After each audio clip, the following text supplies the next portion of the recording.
Yeah, question.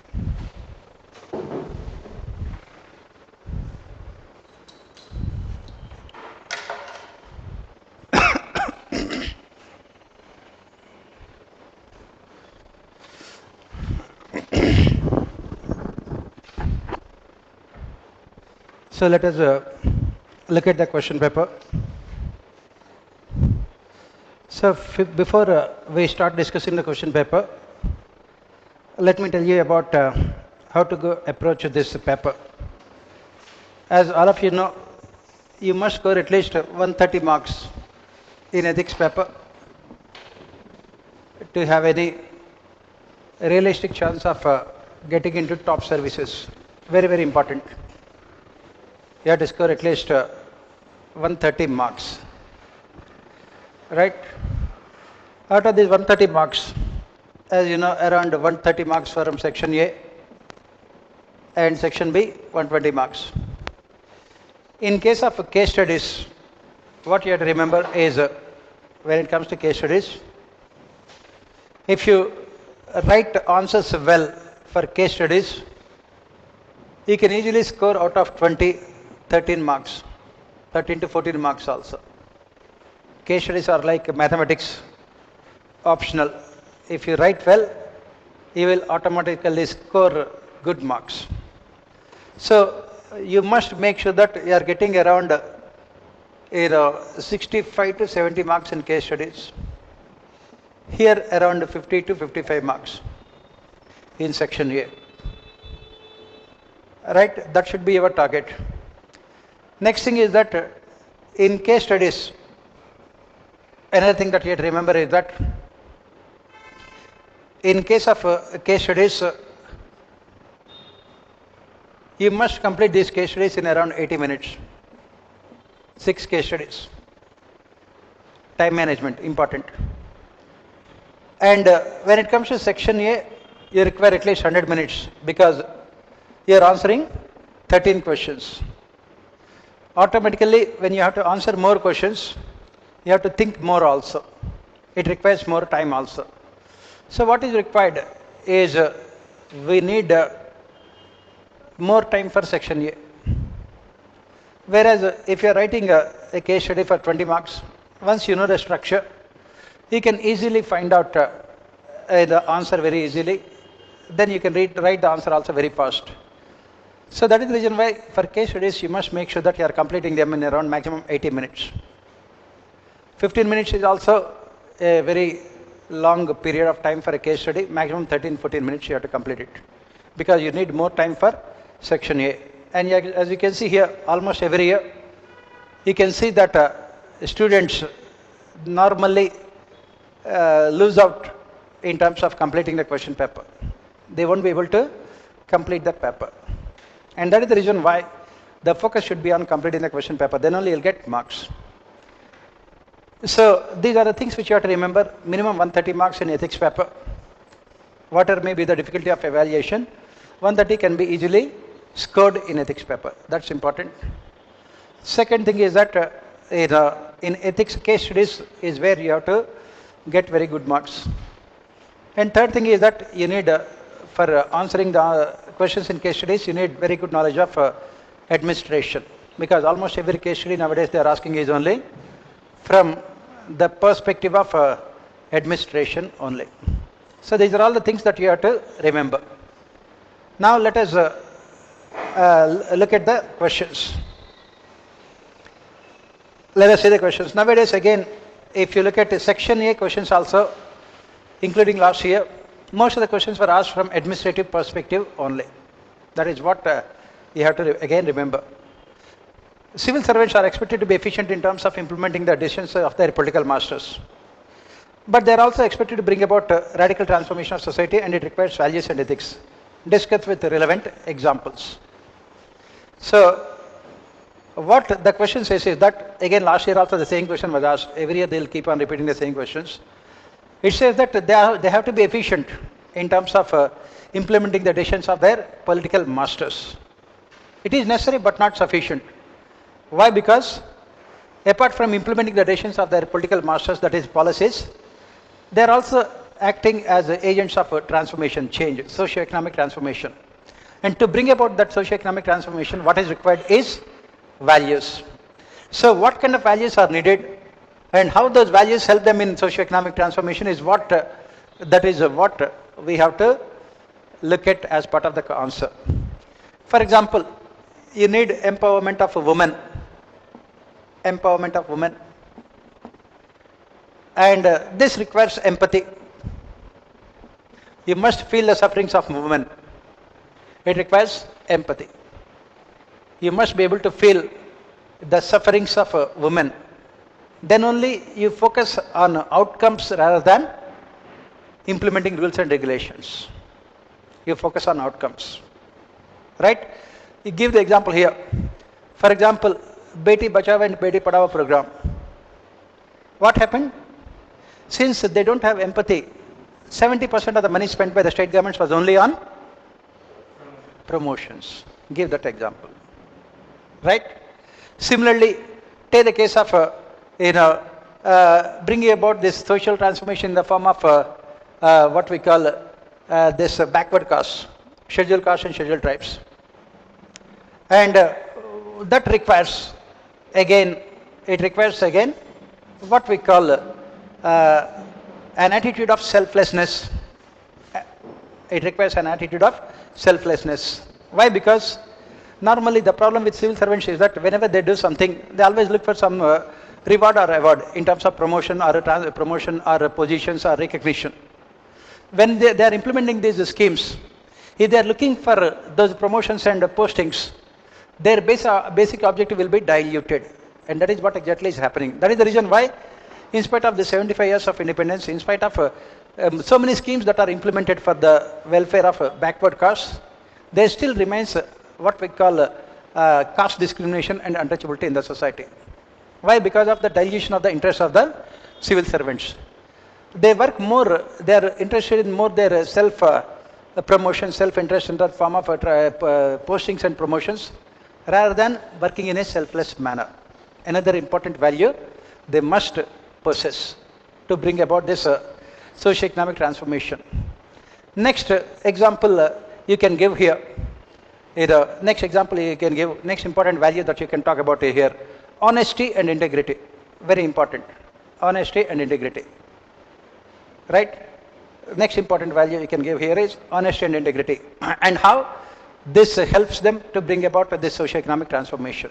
Honesty and integrity. What do we say here? When we talk about honesty and integrity, there should be complete convergence between what they think, what they say, and what they do. Mahatma Gandhi. So again here, when it comes to ensuring economy, when it comes to protecting the interests of weaker sections, what should they do? They should always stand in front of the society through their examples only. Their actions, as we study, will influence the behavior of other people. Their actions will ultimately influence behavior of other people. If in their personal life, if they show that kind of honesty, integrity, and courage of conviction, right? For example, you are forced to take action against a powerful leader, and there is a lot of political pressure to stop taking action against him because that person has, has worked against the interests of the weaker sections, or has, worked against the interests of poor people, has indulged in corruption, has siphoned off funds. You are expected to take action against that powerful leader. That is where this honesty, integrity, and courage of conviction will come into picture. And that is what you have to write here. At the end of the day, to bring about this socio-economic transformation, to protect the interests of the weaker sections, to work for people in a selfless manner, for all these things, we say what is required is values among civil servants. At least 3 examples you have to give. Yeah.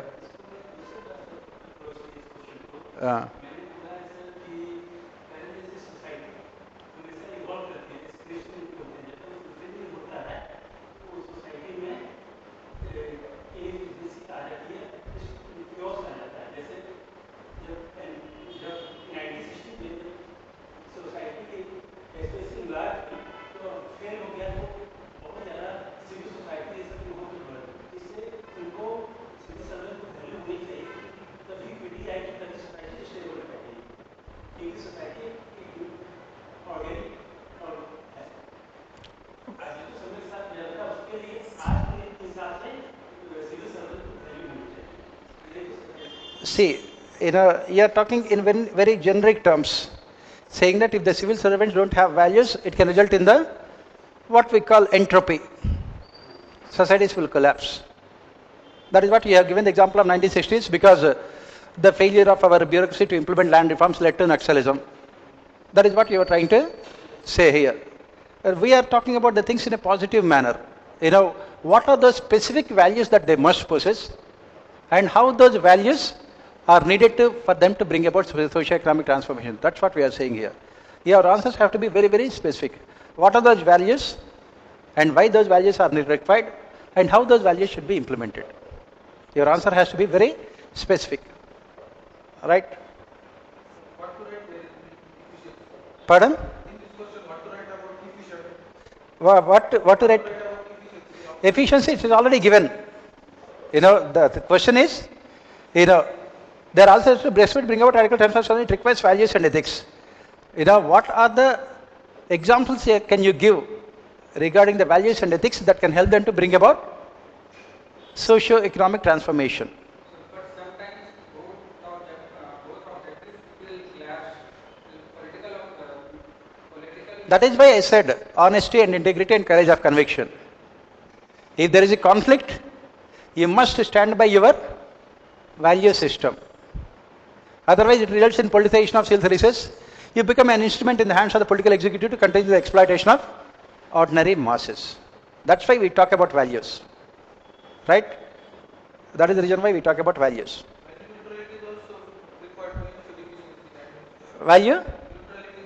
Value neutrality is necessary for regulatory administration, not for development administration. Right? Then discuss significance of empathy as a civil services value along with selflessness in making public servants effective. In fact, it is a continuation of previous question only. We have discussed selflessness and empathy. Right?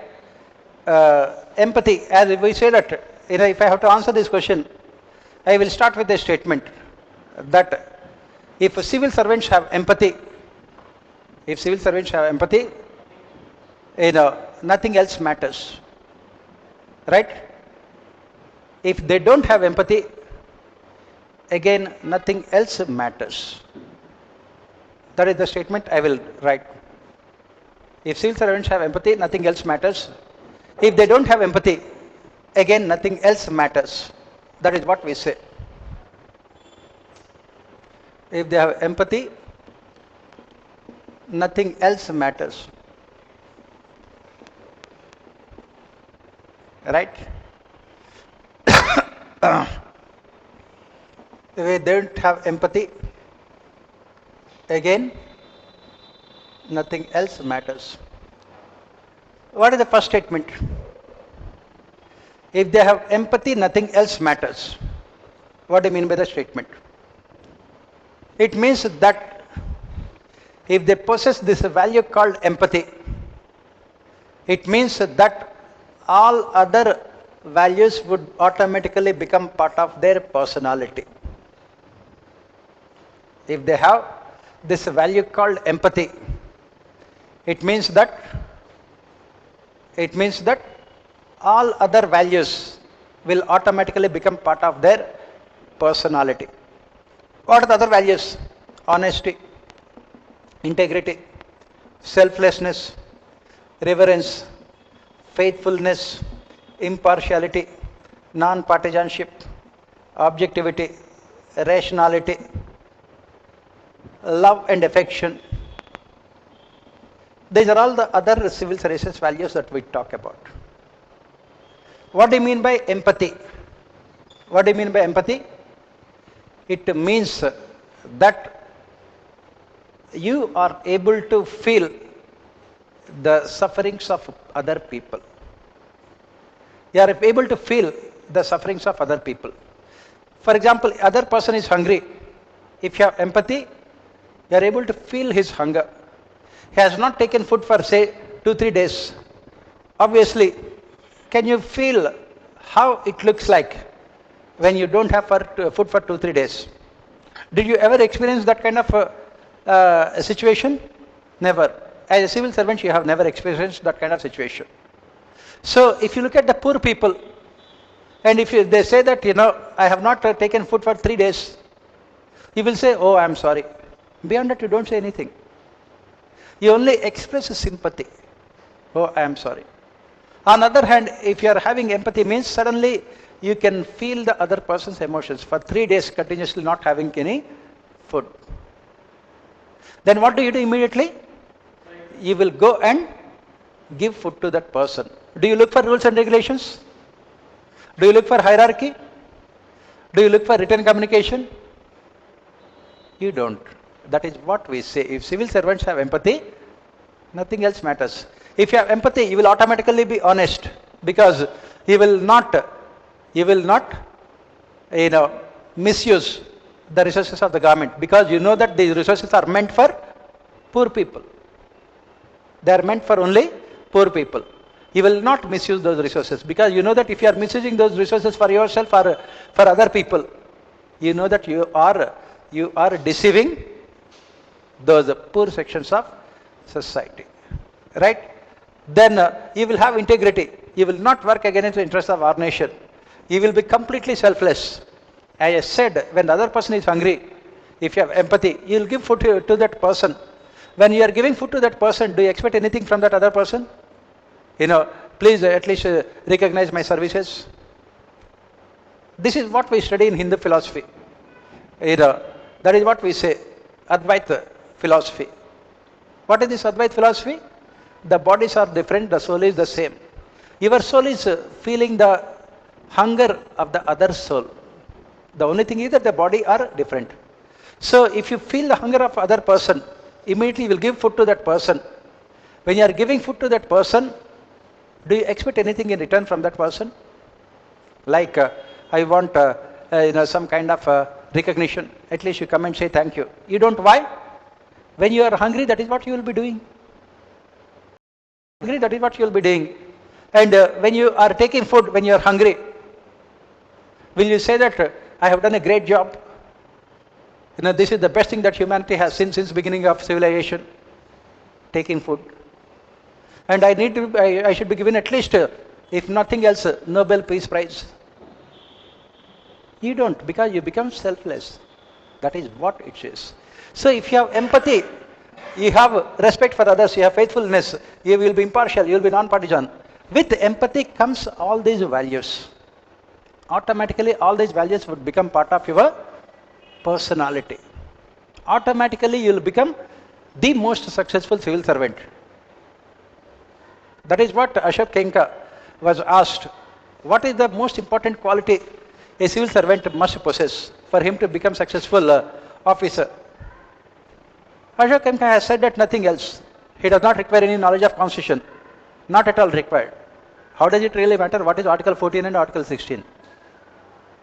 What is Article 50 and Article 160? Do you require the knowledge of all these articles? Not at all. He said that neither knowledge of constitution nor conduct rules and regulations, nor the policies of the government. Nothing else is required. He said that the only thing that is required is empathy. If you have empathy, you will automatically become a successful civil servant. When you see people drowning in floods, you don't quote rules and regulations.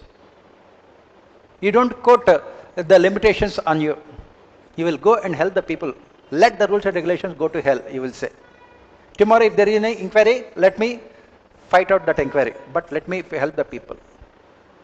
Because I can feel the sufferings of those people. So I am not at all concerned about rules and regulations, everything else. I will focus on outcomes. I will become selfless also. Tomorrow, if Vigilance Commission says that I have violated rules and regulations, I will be suspended. I will say that no problem, you can suspend me. But now, I am only interested in helping those people. That is what we say. If they have empathy, nothing else matters. And if they don't have empathy, again nothing else matters. Howsoever honest, efficient, integrity, selfless you will be, if you don't have empathy, you will never be able to come to the rescue of the people. If you don't have empathy, what do? You'll be honest. You'll only implement rules and regulations. You'll only follow hierarchy. You'll only follow written communication. And at the end of the day, operation is successful and patient is dead. That is why we say these things. Right? That is what you have to write for this question. Selflessness. Right?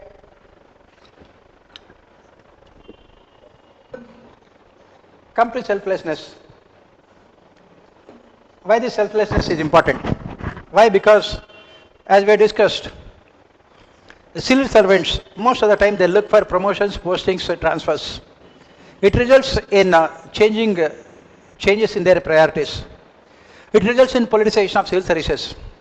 And they don't mind building rules and regulations, what we call corruption. And they would become automatically ineffective, inefficient civil servants. They might get getting promotions. On top of it, nowadays you have post-retirement positions are also offered to those civil servants who are committed to the ruling political party. So that is the reason why one of the most important qualities that is needed is selflessness. I said, I am here only to perform my duty, that is service to the people. And when I am doing those things, I am not looking for either promotions or postings or transfers or recognition or anything else. Serving the society in a selfless manner. This again, we will go back to in a Bhagavad Gita. That is what Lord Krishna says, Nishkam Karma. You have to quote again Bhagavad Gita here. Krishna says Nishkam Karma. That means, Kam means desire. Nishkam means desireless action. You must perform your duty without expecting anything in return. Then only they can be successful. Right? You have to write these things for this question. Next, the slippery slope argument. View decisions not on their own, but as a potential beginning of a trend. Give your perception in this regard with justification. What is this slippery slope argument? What is this slippery slope argument? This is what we study in our ethics.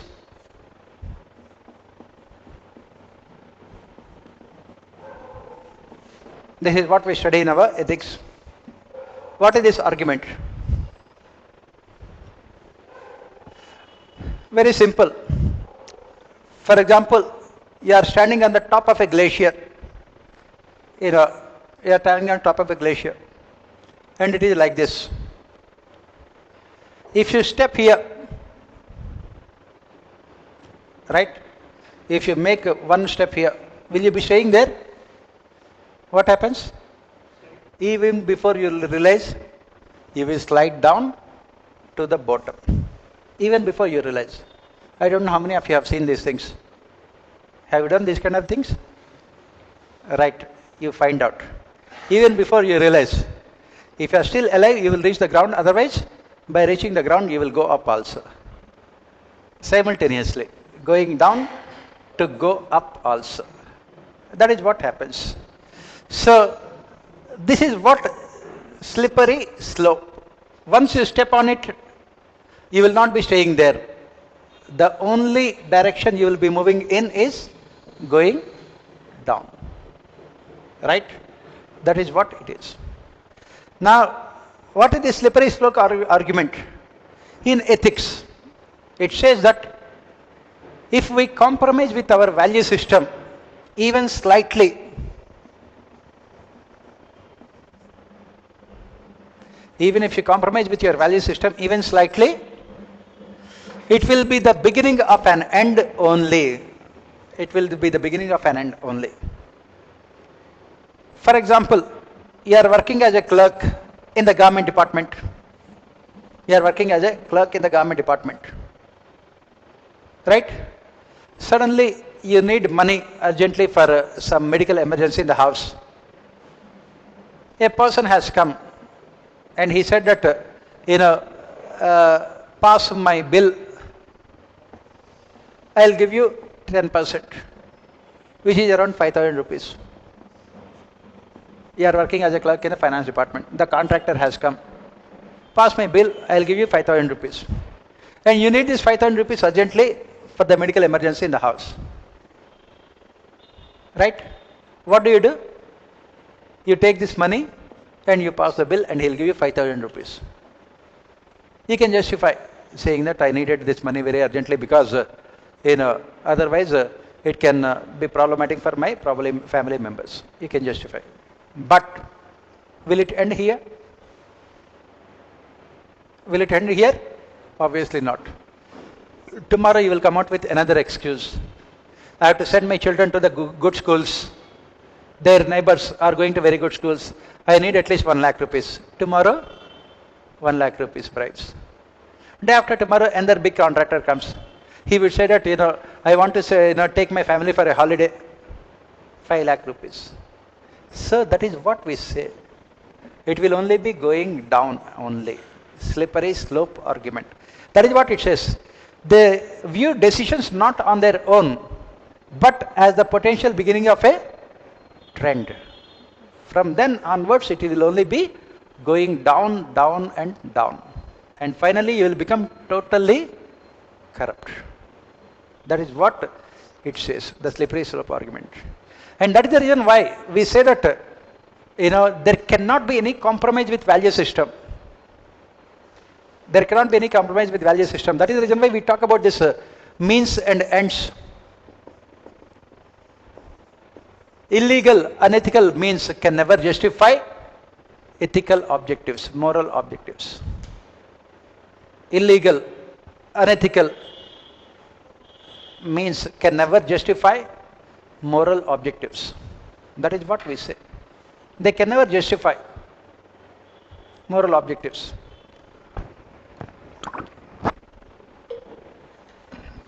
If you have a problem with the health of your family, ask your friends for money, take loan, ensure fiscal prudence, cut down your expenses, repay them money. Right?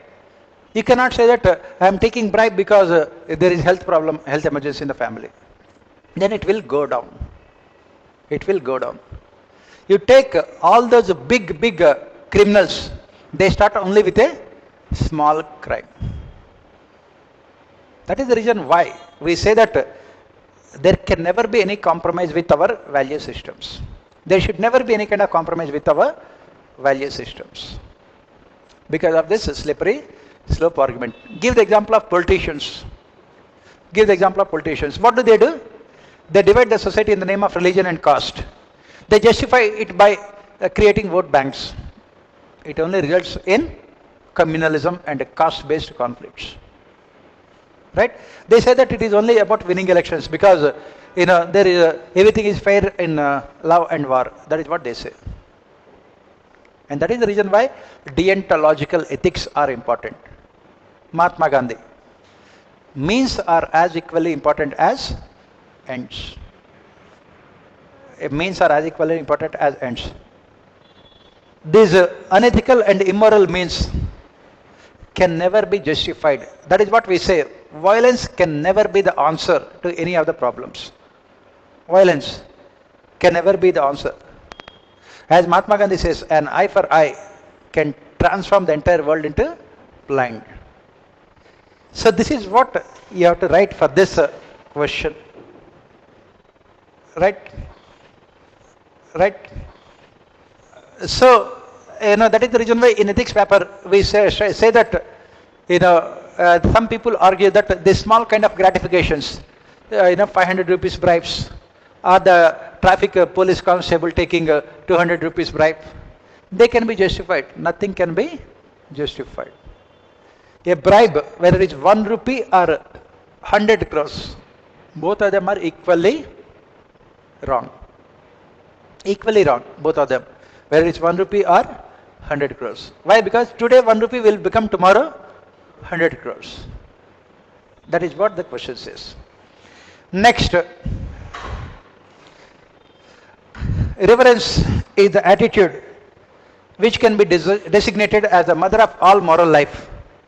For in it, man first takes a position towards the world, which opens his spiritual eyes and enables him to grasp values. Discuss the importance of reverence in shaping the attitude of behavior of civil servants. What is reverence? What do you mean by reverence? These are all part of moral attitudes. Reverence means respect for others. It means respect for others. It is the mother of all moral life because all other moral attitudes can be derived from reverence. All other moral attitudes can be derived. It opens the eyes of the people and helps him to understand values. Here, again, we'll go to one of the important philosophers, Immanuel Kant. Immanuel Kant. What did he say? Kant.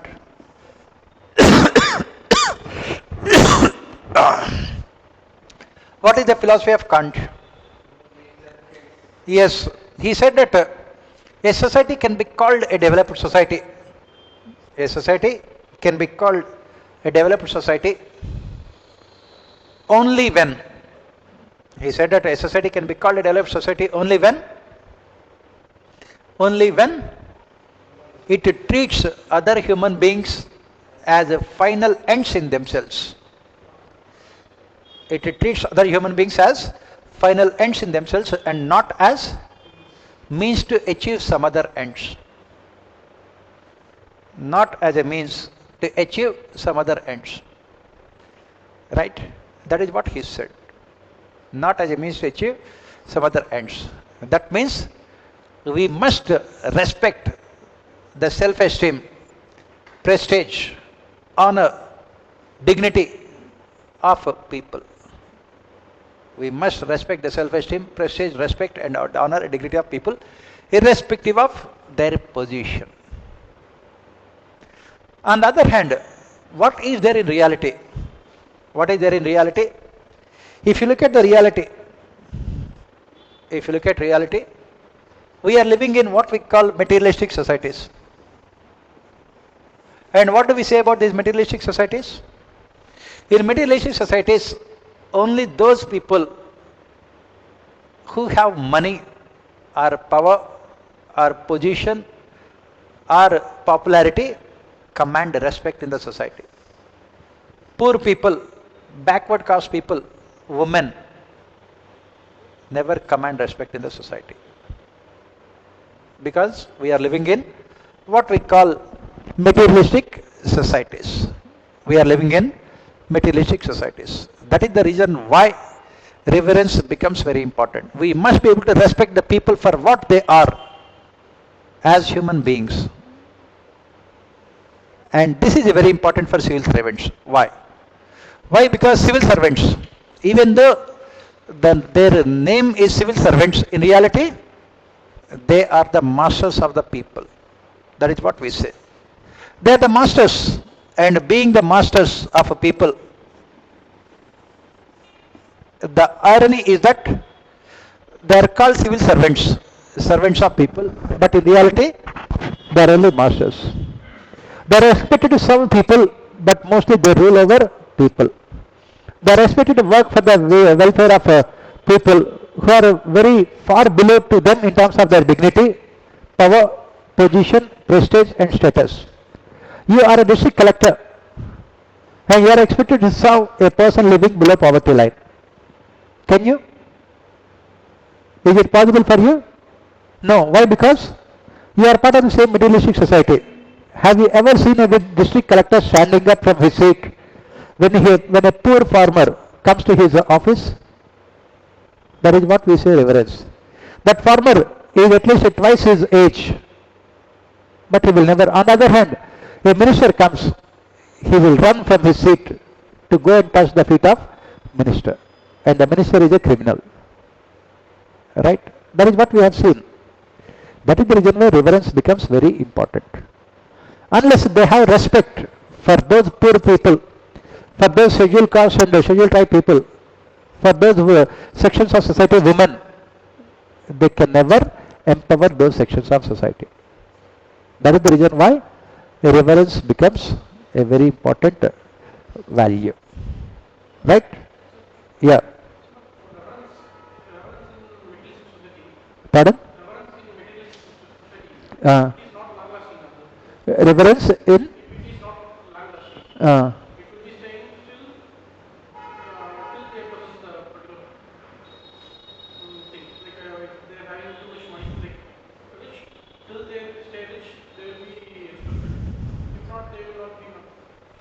See, that is what we are saying.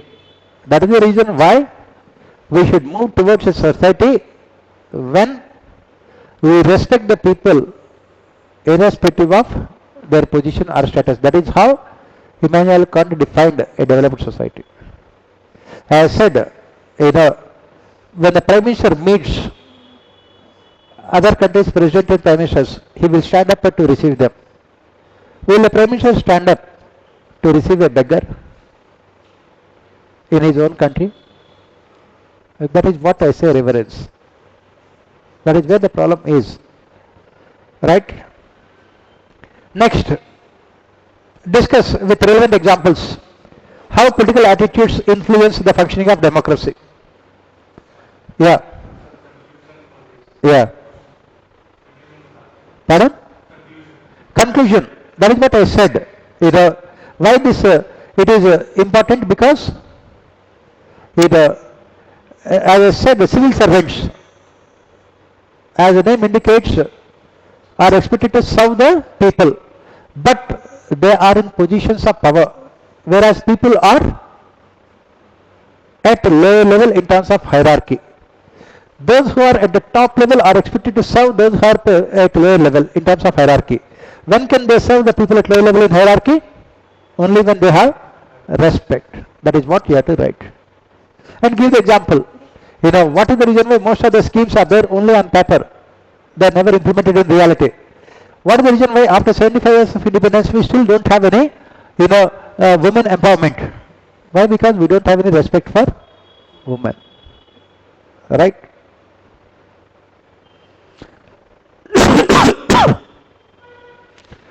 Discuss with relevant examples how political attitudes influence the functioning of democracy.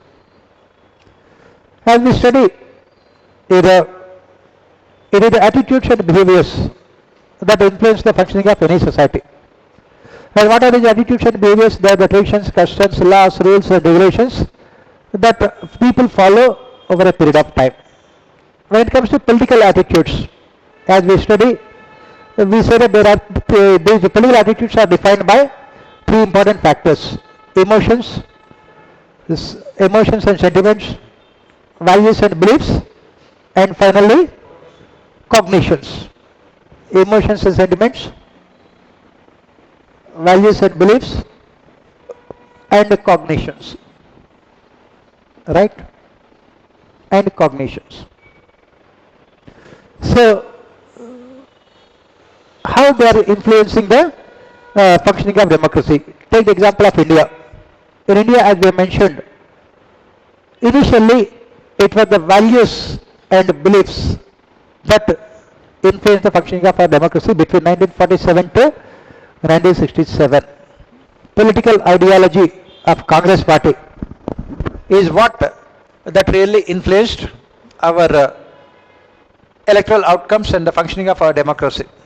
Congress party had stood for democracy, socialism and secularism. These three were the values that defined the functioning of Congress party during this period. It has stood for democracy, socialism and secularism. That is the reason why, irrespective of the performance of the party in terms of realizing the aspirations of people, it kept on winning elections, 52, 57 and 62. By 1967 it has changed. We have moved towards what we call a political culture based on emotions and sentiments. Charismatic leadership had dominated the politics of our country. Values and ideologies were replaced with personality based politics. Country witnessed the criminalization of politics, and this regionalism, casteism, communalism started influencing our electoral outcomes.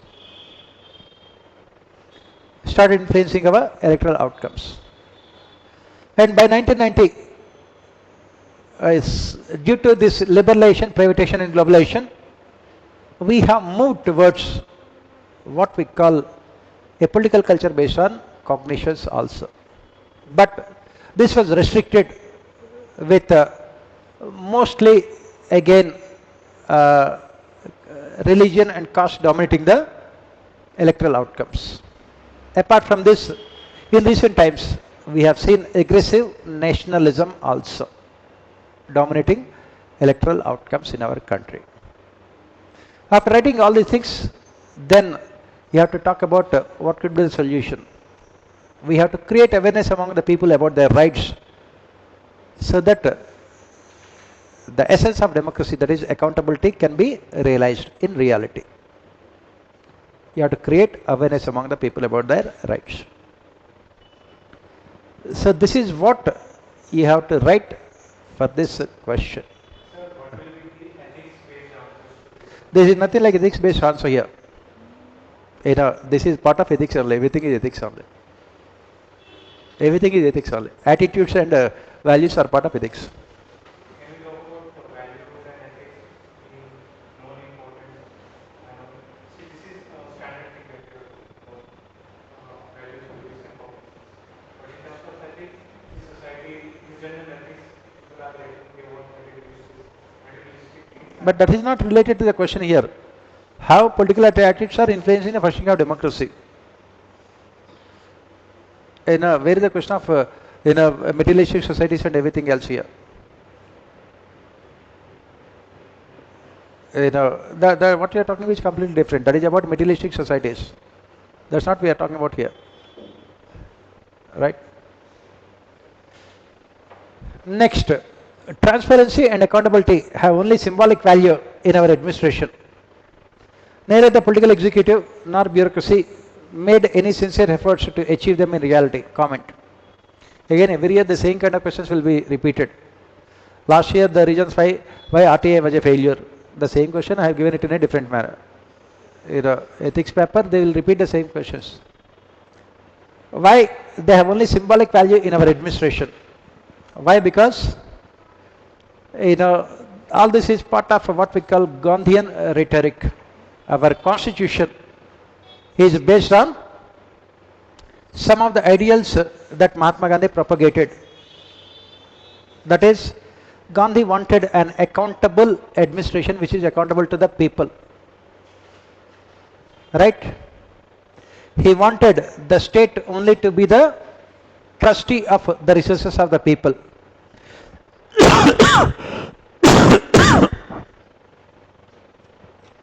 He wanted the state to be the trustee of the resources of the people. So, he wanted good governance wherein transparency and accountability are the norms.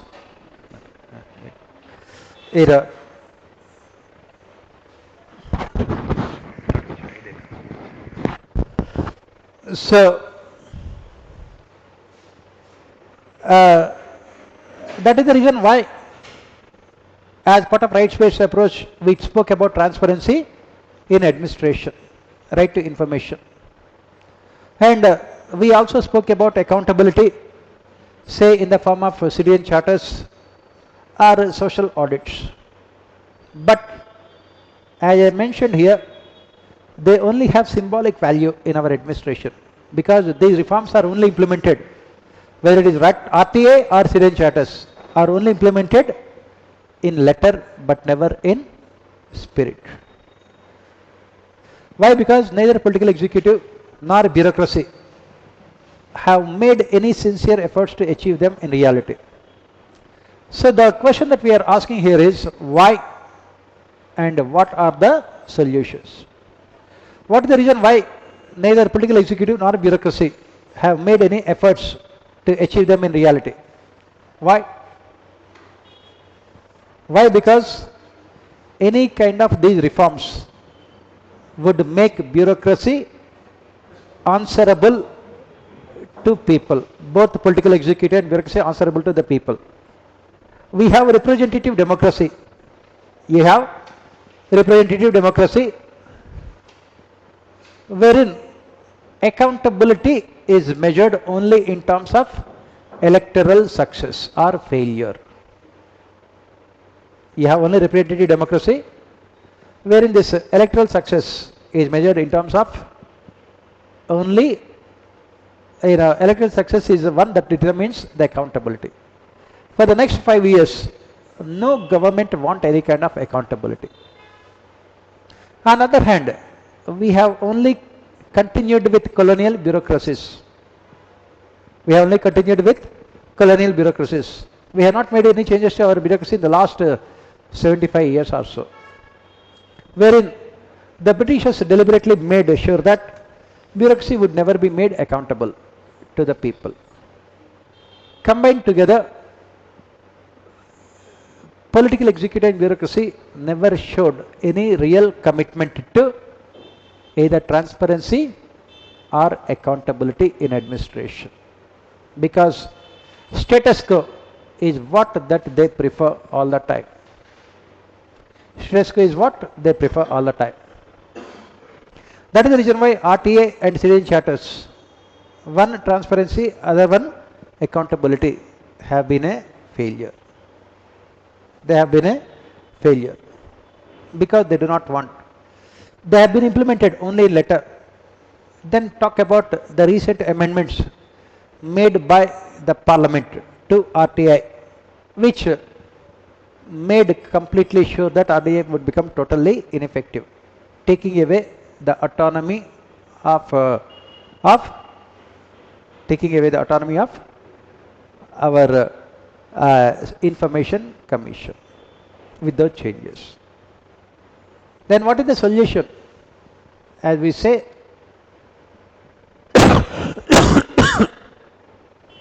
ultimately the reforms can be successful only with the participation of citizens. We have to create awareness among the people about their rights. Then only we can see that these reforms can be successful. That is what we say here. Next, what are the respective domains of politics and ethics? Kautilya and Machiavelli believe that the ends justify the means. Do you agree? Justify your answer. What are the respective domains of politics and ethics? Kautilya and Machiavelli believe that Machiavelli's spelling is wrong, but no problem. These Europeans and Americans, they murder our names. We have the right to take revenge. Right? So let them believe that the ends justify means. Do you agree? So what is the domain of politics and what is the domain of ethics, first of all? What is the domain of politics? What do the politics deal with? Politics only think about how to come to positions of power and how to retain that power for longer periods of time. That is the domain of politics. It is all about winning elections, and it is all about retaining power for longer periods of time. Our Prime Minister will be there for another 2 years, 2024. That means he would have been Prime Minister for 10 years. Will he say that now enough is enough? Let me take rest and start preparing for UPSC? Will he say that? No. He will not. He will not. He has been there in power since 2001, not 14, 2001. 21 years, uninterrupted. You have not seen any political leader in India being in power such a long period of time. Even Jawaharlal Nehru was also only for 18 years as a Prime Minister. Indira Gandhi, first 11 years. Then she was removed for 2.5 years, then 4 years. And only Narendra Modi, of course, Biju Patnaik, Naveen Patnaik is also there, 21, 22 years. But Naveen Patnaik was only Chief Minister. But they are all Chief Ministers, that's what I am saying. Chief Minister come Prime Minister, like that. Right?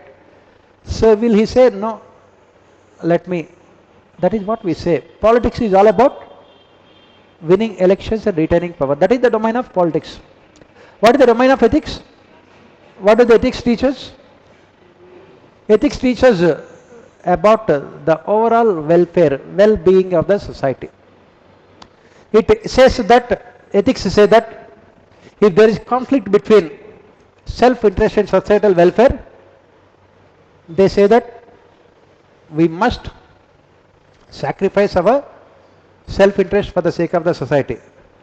Whereas the politics say that self-interest is paramount. Let the society go to hell. Self-interest is paramount in politics.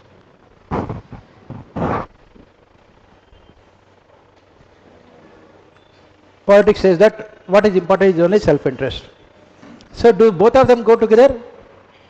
Can politics go along with ethics? Never. That is what it says. Then Kautilya and Machiavelli believe that ends justify means. That means in politics, ends always justify means. That is what Kautilya says. What did Kautilya say? The king can use any kind of means, illegal, unethical, immoral, to justify and to strengthen his position. Kautilya was a very pragmatic philosopher, so is Machiavelli. Both of them talk about hardcore politics with absolutely no values. Can they go together? Obviously, they cannot go together because politics is all about winning elections. And you can see now in our present political system also. You can see that in the present political system, politicians, they don't mind doing anything and everything to win elections. In 2019 elections, our Prime Minister has used the Pulwama attacks and Balakot bombings to whip up frenzy among people of the country about patriotism, aggressive nationalism. He had openly asked votes from the people in the name of patriotism. He said that all the young voters in the country should show their patriotism, go to polling booths, remember the sacrifices made by our army men and vote. That is what he said. Right? That is what it is. It is nothing but cold-blooded politics. You divide the society. Today if you happen to read the newspapers, BJP is feeling very happy because now that Draupadi Murmu was made the president, the entire tribal vote bank in the country would be, credited to BJP forever. That is what. Huh? Yes, and then not only tribal, women also. That is how everything reservation only. Everything is politics only. In 2017, just before UP elections, so they had selected Ramnath Kovind. One is UP, second Dalit. Two qualifications. So merit and efficiency, let it go to hell. Who is bothered? Whenever you take any decision, the only thing is whether it will help you to win elections or not. Divide the society in the name of religion, caste, region, language, gender, ethnicity, race. Your objective is to only to win elections and retain power. That is what it is. So can politics and ethics go together under these circumstances? Ethics says that sacrifice self-interest. Politics talk about have only self-interest. Let the society go to hell. Yes. Sir, Kautilya said that king can use anything, but he has to be subservient to the welfare of the masses. But again, he talked about good governance only after strengthening his hands. So that is what our politicians also do. They say that, we have to win elections to serve the society. To win elections, we will adopt all kind of means. Where Kautilya is wrong is, he said that the king can adopt any kind of unethical means. After adopting all those unethical means, can you say that I have become a good person and I will serve the society? That is what we study again, deontological ethics. So then even Krishna he is also wrong because he used non-relevant means and kings ladder. Yes, that's what I said. Everything is fair in love and war. That was war. So I can't take these type of examples. No, no. right? You are hurting the sentiments of people when you criticize Krishna. And you must remember he's a good friend of mine. Right? So he cannot be.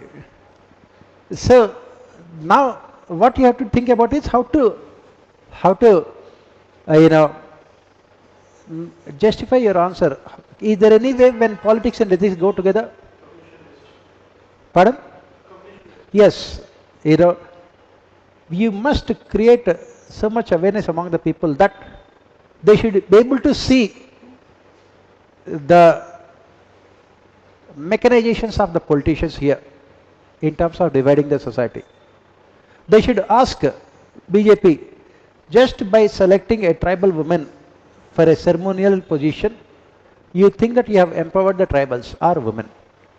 When so many atrocities are committed on a daily basis, so many atrocities are committed on a daily basis against women, just by making a tribal woman the president of India, does it mean that it is empowerment of women? Should we vote for you just because you made a woman the president? That is what I say. Then automatically politics and ethics will always go together. They should ask these kind of questions. Similarly, people should ask, if you are giving all the subsidies, so many subsidies, where are you getting that money? You are borrowing. And who will repay? Every scheme is named after Pradhan Mantri only. Will the Pradhan Mantri give money from his pocket for his schemes? They should ask these kind of questions. Right? That is when they go together. Next, discuss the ethical dilemmas faced by public servants and also suggest measures to overcome them. So what are the ethical dilemmas faced by the public servants? Yeah, what do you think are the ethical dilemmas faced by the public servants? If you are in service, what are the dilemmas that you face? Okay. Yes. So first and foremost we talk about is this legality versus morality. Legality versus morality. What does this mean? What is legal need not be moral, and what is ethical need not be legal. For example, old woman coming to your house in the middle of the night, she is not carrying any documents with her. Helping her will be ethical. Helping her without any documents will be illegal. Legality versus morality. The first ethical dilemma. Next one is self-interest versus societal welfare. Self-interest, ethical dilemma versus societal welfare. Right? Self-interest versus societal welfare. Next, any other ethical dilemmas they face? Yes. Next one is hierarchy. Should they be following the orders of their superiors? Hierarchy, or should they take independent decisions? Should they be taking independent decisions? Right? Next one is this dilemma about growth versus development, economic growth versus sustainable development. Because this kind of dilemma is always there, protecting the ecological systems. Protecting ecological systems versus ensuring rapid economic growth. This is also another dilemma they face. Next one is rule orientation versus outcome orientation. Rule orientation versus outcome orientation. Next is given by Hegel. State interest versus interest of people. State interest, that means interest of the government versus interest of the people. Should they be working for the people or should they be working for the state? Because at the end of the day, it is the state that has appointed them, that has employed them, that is giving them salaries, and they are working for the people. Should they follow the orders of the minister or should they work for the people? State interest versus societal welfare. This is another ethical dilemma they face. Next one is honesty versus integrity. Honesty versus integrity. Should they be brutally honest and it can result in causing harm to the interests of the organization? For example, as I said, massive corruption has taken place in the implementation of NREGA in your district. You are a district collector. As a collector, will you be totally honest and make this entire scam public? Or will you have integrity? You will suppress the entire scam and you will not let the people know about it, because otherwise what happens, there is every possibility that people might revolt against the government. Government would lose its credibility. Honesty versus integrity. Right? These are all some of the ethical dilemmas faced by the civil servants. Yeah. Do we have to write the examples for each of these? If you can just write one example in 20 words, if you can. I have given 5, 6, I think, more than that also. You have to write only any 3, not more than that, and explain them. Right? Towards the end, you can say that other ethical dilemmas include, you write them without giving explanation. And then finally, what should be done to overcome them? Overcome them? One of the important thinkers, philosophers, his name is Thomas Aquinas. What did he say? If there is conflict between primary laws of nature versus secondary laws of nature, primary laws should be given importance. Secondary laws means the laws, rules, regulations of the government, country and the system. Primary laws means universal laws, natural laws. They should be given importance. That is what. And when the old woman comes to your house, you are only helping her without looking at whether rules and regulations are needed or not.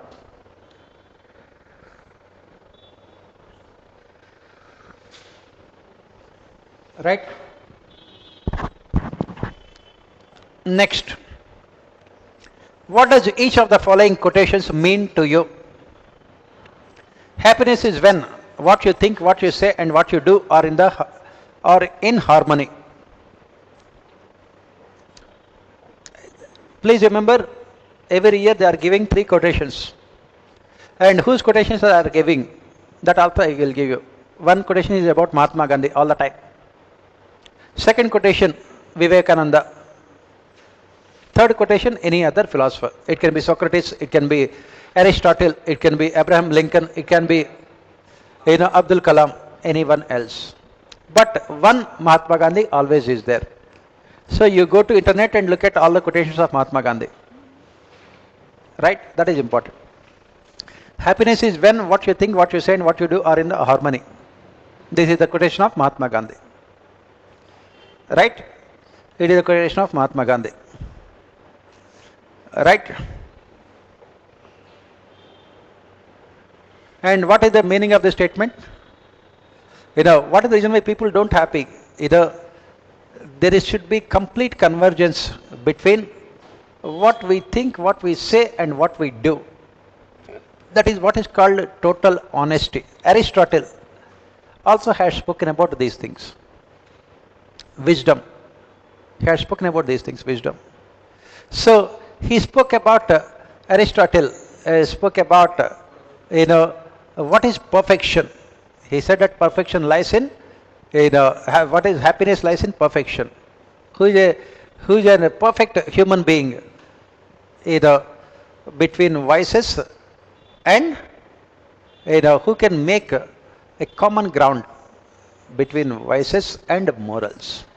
Basically, what we say as part of this statement is that if we go by our conscience, and do whatever that our conscience tell us, and if our conscience is very much clean, then we will always be happy. We don't have to fear anything in this world. That is the reason why Mahatma Gandhi was always happy. He knew what he was doing. He knew that he would never deviate from the path of non-cooperation, sorry, from the path of ahimsa, non-violence. So he is not concerned about the outcomes. That is what is important. As that is what Lord Krishna also says in Bhagavad Gita. Focus on the work that you are performing than on the outcome of the work. The moment you attach yourself to the outcome of the work, you will never be happy. Derive maximum happiness in the work that you are performing. And the work that you are performing must be very close to your heart. That means you must derive maximum amount of happiness from the work you are performing. Then you will never become unhappy. In the same manner, when you are preparing for UPSC examination, if you focus on acquiring more knowledge, automatically you will be there in the services. If you focus on acquiring more knowledge than thinking about the outcomes or the results, then automatically you will not have any kind of unnecessary tensions or fears or uncertainties or insecurities. So that is why it says, what you think, what you say and what you do must be in complete harmony. Now, if you look at all around the world, if you look at the people around the world, what you can see is that why they are not happy. Why? Because they are not satisfied with their profession, what they are doing. They think that they can always do something better.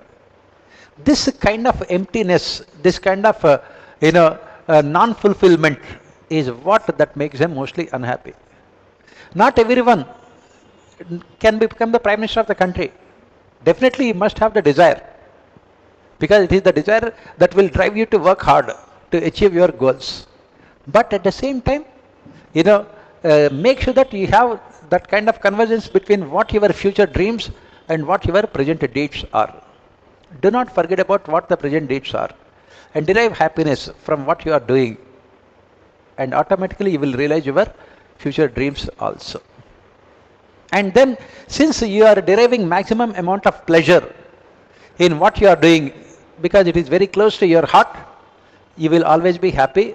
Since you are giving so much of importance to the work that you are performing, you are not attaching yourself to the outcomes. If outcomes are positive, you will be more happier. That is what we say here.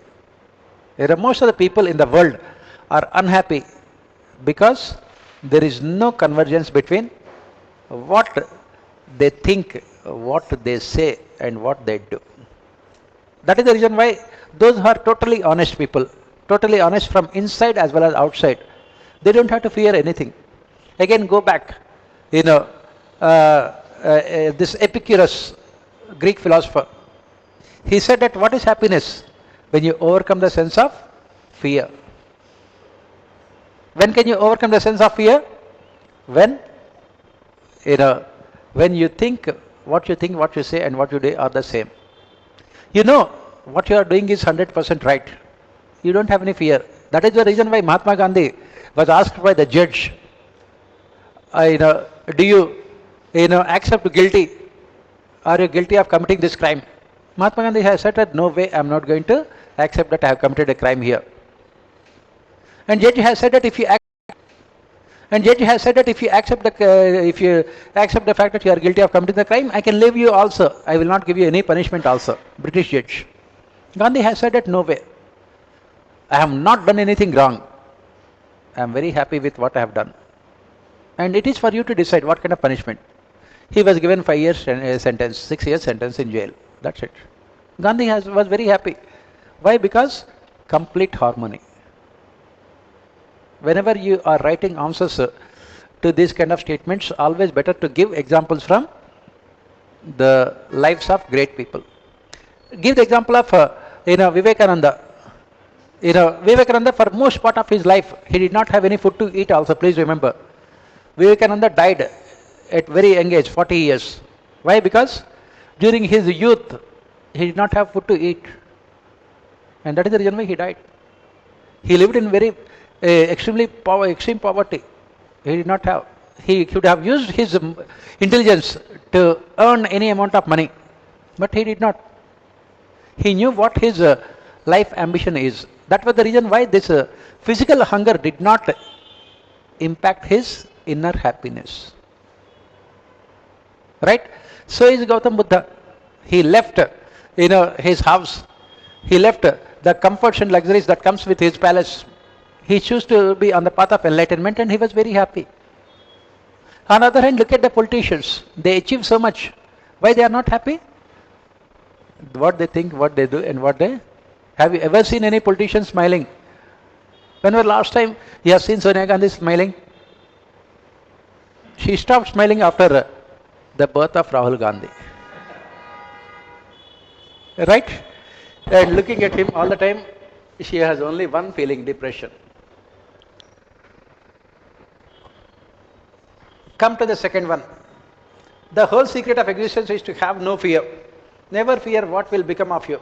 Depend on no one. Only the moment you reject all help are you freed.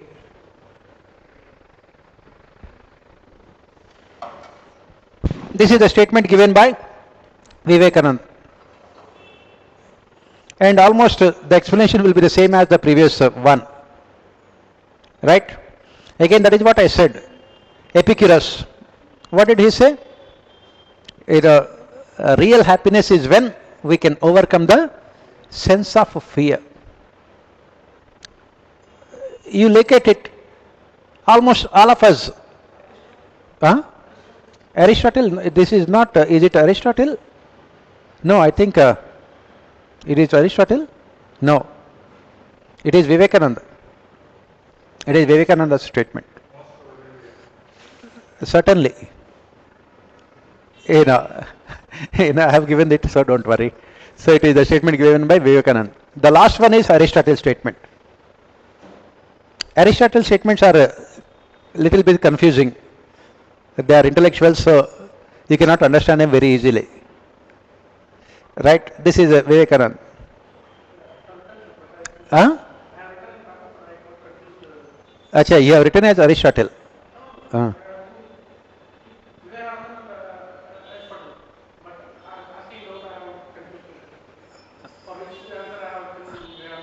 Okay, no problem. Right. So as we have said, all of us, why the problem is that we are always consumed by this fear, uncertainty, insecurity regarding the future. For example, you are preparing for this examination. You don't know whether you get into services or not. So you will not be able to enjoy the present, and nor you will have any kind of confidence or certainty about future, because fear. After getting into services, what about the cadre? After that, what about promotions? After that, anything about life. So every moment of our life is full of insecurity, uncertainty, and fear. That is the reason why we can never be happy. What is the biggest fear that people can face? What is the biggest problem that we can face? Death. If you look at from the point of view of death, everything else is very rudimentary. Right? So, same thing, unfortunately you can see people committing suicide because they have not cleared 10th standard or 12th standard examinations. Right? Why? Because fear. Why so much of fear? Because there is nothing more important in life than life itself. Everything else is secondary. Everything else is secondary. And that is what we have to understand here. That is what we have to understand here. And that is what it says. The whole secret of existence is to have no fear. If you don't have fear about death, I said Mahatma Gandhi. Again, I gave the example of Mahatma Gandhi. Right? He never feared anything in his life. When in South Africa, when he started for the first time his experiment with this non-cooperation, as a young lawyer in South Africa, on a fine Sunday morning, he had called up the Indians there in Natal province there to protest against the laws of the white government there. So all of them have assembled at morning at 9 o'clock. And what they were supposed to do? they must take those papers of legislation and put them in the bonfire there to show their symbolic disapproval of the policies. So good number of people have gathered there. Gandhi was in front of them. And then suddenly police contingent had come. They said that anyone who set those papers to fire will be severely beaten. And Gandhi started taking steps. Behind him, all of them have stopped. Nobody had the courage. It was only Gandhi who took the steps. And he took those papers and put them in the fire there. Immediately he was beaten with lathis. They were continuously beating him. Still, he went on doing his job. And that is the reason why he could become such a great leader. Had Gandhi went back with fear on that particular day, we would not have seen Mahatma Gandhi. Mahatma. That is what we say fear. The whole secret of existence is to have no fear. He said that if you want to beat me, you can beat me. I am going to do what I am going to do. It is as simple as that one. And that is what he said, the British judge also. I have not done anything wrong. Why should I accept my guilt? When I have not committed any crime, why should I accept my guilt? If you want me to sentence, if you want to sentence me to any number of years in jail, no problem. You can do that. I have no problem. That is the kind of courage of conviction that is required. That is what it says. Never fear what will become of you. If you are beaten, so be it. After that, they will take you to hospital. You will stay in the hospital for 2-3 months. If they beat you much more severely, you will die. You are dying for a cause. That's it. That is what Lord Krishna says. When he asks Arjuna to fight in the war, he says that if you fight, there are only 2 consequences. One is you become victorious and you will get the territory. You can become the king. If you don't, you will go to the martyrs place. That is heaven, which is reserved for martyrs, those who have sacrificed their life. Either way, you are victorious only. But never have any kind of fear. That is what it says. And only the moment you reject all help, you are freed. That means you should never depend on others for your existence. Why should you depend on others when you can do anything on your own? As I said, on that day, had Mahatma Gandhi waited for other people to join him, the non-cooperation movement would never have become successful. He was all alone.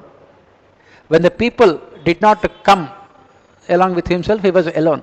He went there. He said that no problem, I am here, I will go. You can watch. That is what it is, it says. Right? Next, it is the mark of an educated mind to be able to entertain a thought without accepting it. It is the mark of an educated mind to be able to entertain a thought without accepting it. This is Aristotle. That means, what is the meaning of the statement? What is the meaning of the statement? So, what he was trying to say here is that if you are a literate, educated person, you must also be a liberal human being.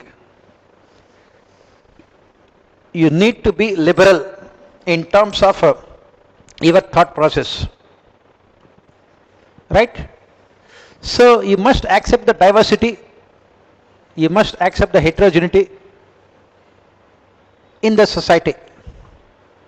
You don't have to, accept that ideology.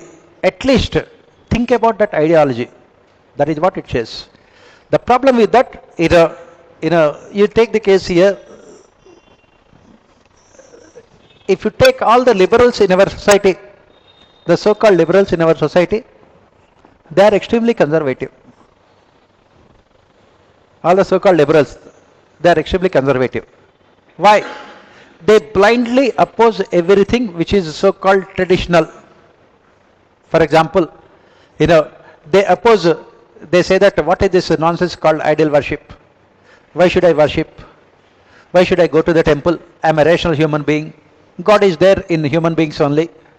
So those who are going to the temples and those who are following the traditions and customs, they are, orthodox, backward people. Why can't you think about the reasons why they are going to the temple? Right? Why can't you think about the reasons why they are going to the temple? What is the reason why people have so many superstitions? Why people are superstitious? Rationalists say that all these superstitions are extremely wrong. They are irrational. They should be completely removed. But, why are you not open to think about the superstitions without accepting them? Why can't you think about the reason why lakhs of people are following those traditions and customs? If lakhs of people are following those traditions and customs, means there must be some kind of an element of truth behind them. If not element of truth, there must be some strong reason behind it. To understand, to know the reason behind it, you must entertain that particular thought also. When you close your eyes, when you become blind, for example, take the case of caste. What is the, where did Ambedkar was a complete failure? Ambedkar was a complete failure because he thought that he could completely remove caste from Indian society. He had written a book called The Annihilation of Caste also. Is it possible? Why? Because being a rationalist, that he simply had become blind to the traditions and customs. He had become more conservative than the conservative sections of our society. On the other hand, take the case of Mahatma Gandhi, very liberal person. He said that, I don't accept the caste system. I don't believe in untouchability. But I will also find out why untouchability exists in the society. Let me think about it, rather than blindly criticizing it. That is the reason why he said that he called backward caste people Harijans. And Ambedkar has said that, what do you mean by Harijans? Harijan means son of God. Ambedkar has said that, what do you mean by we are Harijans? That means what about our parents? That is a rational argument. But why did he call them son of God? That he never was trying to find out. At least Ambedkar, Gandhi wanted to change the attitudes and values and behaviors of people over a period of time through, calling them Harijans and also giving them forward caste to understand and appreciate the problems of those sections of society. And that is what here exactly, that is what exactly here Aristotle is trying to say here. You don't have to accept the thought, but at least you can entertain the thought, analyze the thought. On the other hand, when you blindly oppose it, you will never become successful person. That is the reason why after 75 years of independence, Gandhian philosophy, Gandhian ideology is more important than Ambedkar. Ambedkar has spoken about annihilation of caste, complete removal of caste. Did it take place? No. Caste identities have become much more rigid in our society. They have become much more rigid in our society. Gandhi is more relevant. Why? Because not everything that you see in the society do you have to accept it, nor do you have to reject it.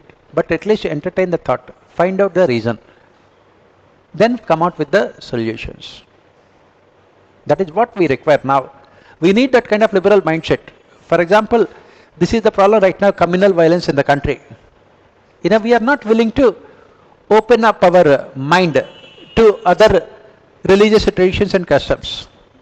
If you believe in vegetarianism, you are absolutely free to have faith in vegetarianism.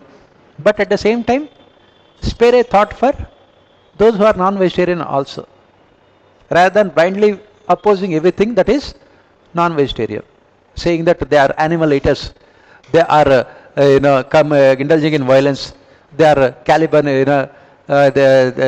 tomorrow they will eat human beings also. These kind of things are not required. That is what it says. Next, corruption is more of an environmental problem than an administrative one. That is what we say. Corruption is because of what we call the functioning of the entire system. You have the political factors, economic system, administrative system, social and cultural system combined together results in corruption. It is not only related to administration, it is related to the ecology, environment. Pardon? Yes, it is systemic and systematic in nature. It is systemic and systematic in nature. That is what we say. Right? Political, economic, administrative, social and cultural. The most important one being political factors. Right? That is what you say. I think you know this one. Do I need an explanation? Do you need explanation for all these things? I don't think so. Right? Next. Enlightened self-interest is an ideal concept in international relations. But practical considerations always force countries to abandon it in favor of vested self-interest. Discuss.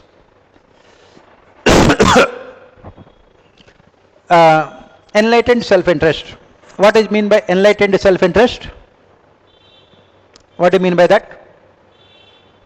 What we say here is that the countries must realize the fact that their individual self-interest lies in overall peace and prosperity at the global level. The countries must realize that their self-interest, individual self-interest lies in overall peace and prosperity.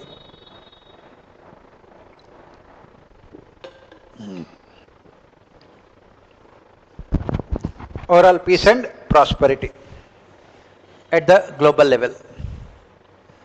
That is what they say. That means if the rest of the world is suffering from wars and fightings, can you be at peace with yourself? Obviously not.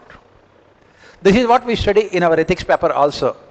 In ethics we say that our individual interest lies in overall peace and prosperity in the society. The same argument we are extending for countries also. So what do we have to do? If there is conflict between our self-interest of our country and overall peace and prosperity of the globe, what should we do? We must sacrifice our self-interest for the sake of global peace and prosperity. That is what we say. For example, this is the entire world and you are here, one of those countries. So, your own growth, peace, prosperity, welfare depends on what happens in the rest of the world. Right? Because we are living in what we call interdependent world in this age of globalization. So, what does the enlightened self-interest concept talk about? It says that if there is conflict between the self-interest of the country and global peace and prosperity, what should we do? We must sacrifice our self-interest of our country and work for global peace and prosperity. That is what enlightened self-interest. That is what self-interest. That is what we say enlightened self-interest. Enlightened means realized, completely realized. And that is what it says. And but in reality, as the question says, countries always abandon it in favor of vested self-interest. They always give importance to their own country. They only look at short-term, immediate future, and they give importance to their own. They give importance to their own self-interest. Give the example. Give examples here. Russia and Ukraine war, right? NATO countries, they are looking at their own self-interest. America is looking at its own self-interest. Russia is looking at its own self-interest. China is looking at its own self-interest. The countries around the world, all the 210 countries around the world could not come to an agreement. They could not come out with a consensus regarding Russia-Ukraine war. Right? Every country has its own domestic concerns to address, while deciding on which side they are. NATO countries, they are strongly opposing Russia-Ukraine war because Ukraine wants to be part of NATO. That is the reason why Russia went to war. And NATO countries, they went on aggressive expansion. Before the disintegration of Soviet Union, NATO had only around 15 or 16 members. It has increased to 30 members. For the rest of the members, most of the East European countries had become part of NATO. So Russia always felt threatened, and finally Russia went to war with Ukraine. Right? And then NATO countries are supporting Ukraine in the war. But are they willing to enter the war? Again, their self-interest come in. That means they want Russia and Ukraine to destroy both of them themselves. And America would be supplying arms to Ukraine, selling arms to Ukraine. And that is what America does most of the time also. And China, China has a rivalry with America. That is the reason why China is supporting Russia in this war, a new alliance, political alliance. And India is neutral because Russia is a very close friend of us, and Russia is also supplying us our major oil needs. So India maintains criminal silence, saying that both of them should come together. That is what is happening right now here. Countries are always guided by only self-interest. No country in the world, in fact Russia, all the countries in the world are not willing to call a spade, are not willing to take a tough stand against Russia. What Russia is doing is completely wrong. Right? And what the NATO countries has done is also totally wrong. Because when Soviet Union has disintegrated, America has promised to Soviet Union that they will not expand NATO. But America did not stand on its promise. They went on expanding its the boundaries, frontiers of NATO by including most of the East European countries. And if Ukraine also becomes part of NATO, that means the nuclear weapons can be there in Ukraine. That can be a major threat to Russia. Global geopolitics are playing out here, with countries' self-interest becoming paramount in terms of this war. And ultimately, Russia, Putin, he is a dictator. So that is the reason why whatever he does, there cannot be any opposition also within the country also. That is what is happening. And to give another example here, global climate negotiations. Global climate negotiations. Every country is only guided by self-interest. Right? So that is what it is. I think we have taken a lot of time to discuss all these section here questions. Yes? Can we conclude that in the war of elephants, the grass always gets left? Pardon? In the war of elephants, the grass always gets left. Obviously, you can write all those things, no problem. But you have to find out whether the grass is green or yellow. Right? If the grass becomes yellow, it does not really matter. You can do something as long as grass is green. Next, let us come to the case studies. As a district magistrate, you are doing your best to demolish all illegal encroachments in the district headquarters. This has brought you a good name. At the heart of the city, there is an immediate need for finding a road where lately has witnessed lots of accidents because of huge vehicular traffic. In the middle of the road, there is a religious structure which is causing lots of traffic problems thanks to large number of devotees who visit it daily. Investigations reveal that the temple is constructed illegally on government property. If congestion is to be eased on the road, the temple must be demolished. You send a notice to the temple management. They sensationalize the issue through media by twisting facts. They also politicize the issue. They have tried to incite the communal feelings of devotees. You know that the management is getting huge income from the structure, and this is one of the reasons why there is stiff opposition for its demolition. You also get frequent calls from politicians requesting you not to go ahead with the demolition. Your family members who are God-fearing are also against your decision. In this situation, what do you do? Explain the consequences and how will you deal with this situation. So, what is the problem here? what is the issue here? Illegal structure. Right? The huge amount of traffic, congestions, resulting in deaths of people. And you need, right,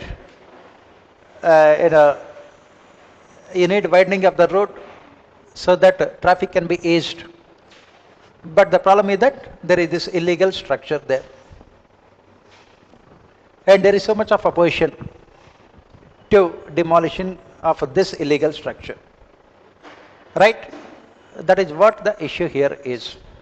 As the case study mentions, the temple authorities, they are inciting the communal feelings, religious feelings of the people there, saying that the government will demolish this temple, you have to come and, because religion is always a major sensitive issue in the country. And politicians are also telling you to go slow on demolition. And your family members also saying that don't demolish the temple, God will be taking revenge against us. Illegal God. Because it is illegal structure, right? Right? So that is what they are saying. Under those circumstances, what will you do? You have two options. What are they? Demolish the structure or ignore. Only two options. Demolish the structure or ignore. Only two options. What is the merit and what is the merit? As I said, the structure of your case study is very important. First, you talk about what are the issues involved. Come to the options available to you. Mostly two options only.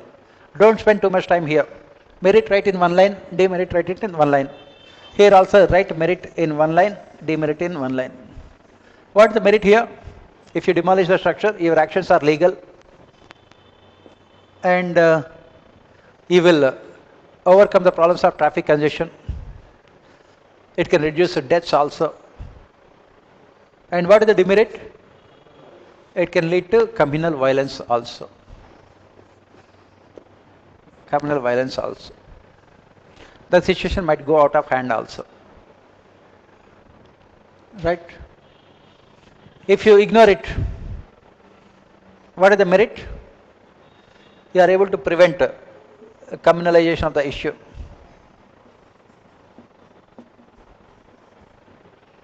You are able to prevent communalization of the issue. And you are able to prevent the violence that could have taken place also. What is the demerit? Your actions are both illegal and immoral. When you know that it is an illegal structure, you cannot ignore it. They are both illegal and immoral. Right? And ignoring will not solve the problem. What is the problem here? Traffic congestion and widening of the road. It will not solve the problems also. Right? So, the second option you are ruling out. It has to be demolished. How it should be demolished? That is what your solution. How you are going to demolish the temple. Right? So, what you do is, what are the practical steps you take? That is important. What are the practical steps you take? First and foremost, what do you do is, you will inform the people. As we keep on saying, awareness among the people is important for any reform. You will inform the people through media about the real issue there, because the temple management was spreading misinformation. What is the issue here? You will tell them that in the last 1 year or so, due to traffic congestion, so many deaths have taken place. You will tell them that due to traffic congestion, A distance which can be covered in 4 kilometers is taken at least 2 hours daily to traffic congestion. He will tell them. Right? Please remember, there is nothing powerful, more powerful weapon than, taking the people along with you. And when will the people come with you? When you provide them with complete information. You use media, local media, all kinds of media, social media, everything else, to create a base. That is very important, to create a base. Second, once enough movement is generated, you will have a meeting of all stakeholders in your office. Here, you will have a meeting of all stakeholders. Who are the stakeholders we are talking about here? Politicians will be there. Without them, nothing can be done. Then the temple management will be there. Then the commuters association will be there. Those who use those roads, commuters association. And you will include the relatives of the victims who died in the accident also. You will also ask them, relatives. And then you will also have media, local media. You will also have local media. Then you will also involve the local civil society organizations and NGOs.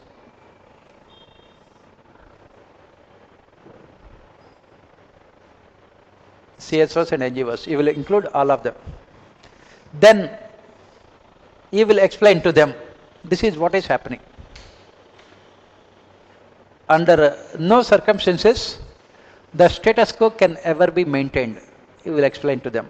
Status quo is not possible. We need to do something. What should be done?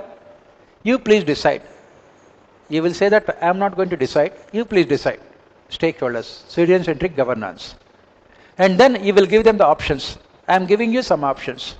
If we can have the status quo. But the status quo means at least, one accident per day. You are telling them. That means, on the one hand, you are saying that you are giving options. On the other hand, you are taking away all the options also from them. That is what we call emotional intelligence. Emotional intelligence. So you will say that this is status quo. Next one is that you are giving option. You say that, you respect the emotion, religious sentiments of the people, definitely. Religious sentiments of the people. But this structure is illegal. It does not have any permissions. You will explain to them. Still, you are willing to respect the emotions, religious sentiments of the people. You will say that, as an alternative, you will shift the structure. Don't use the word demolition. You will shift the structure. You will relocate the structure to any other place in the city. And you will speak to the government. You will say that the politicians are also here, minister is also here. You will, speak to the minister then and there itself and request him to allot government land for this structure, so that in future there will not be any problem also. Right? And you will tell the temple management that all the permissions will be will be given to them in a very short period of time, so that they don't have to worry about a relocation also, shifting. Right? And then you will tell them that the local people can come out with donations to construct the new structure also, religious structure, so that the temple management need not worry about expenses also. Government cannot give money. Supreme Court has said that let the government use its funds to construct temple in Ayodhya. Normally, the government should not be spending money on constructing temples and masjids. That should be part of the people. Right? So you will say that people can donate to the new religious structure. This is the alternative you are giving. And you will say that let all the stakeholders who were there take the decision. And you will also tell them that those who are experts in this architecture and Vedic rituals.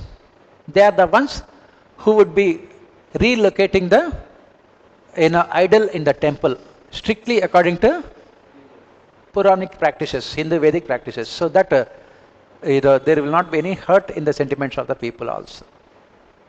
And then you will ask all the stakeholders to take a decision. You will say that this is the alternatives we have. You take the decision. Whatever decision you take, I will implement it.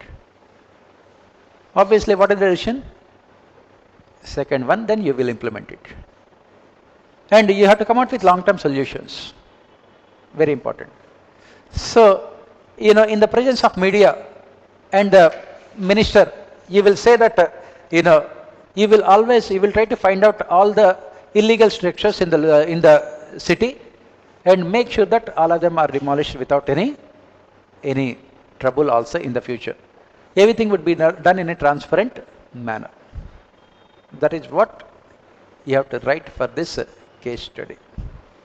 Right? Here you are using your emotional intelligence and you are using again good governance, participation, consensus. Right? Next, as I said, please remember these case studies should not take more than 13 minutes. The structure is very simple. Start with what are the issues involved. Next,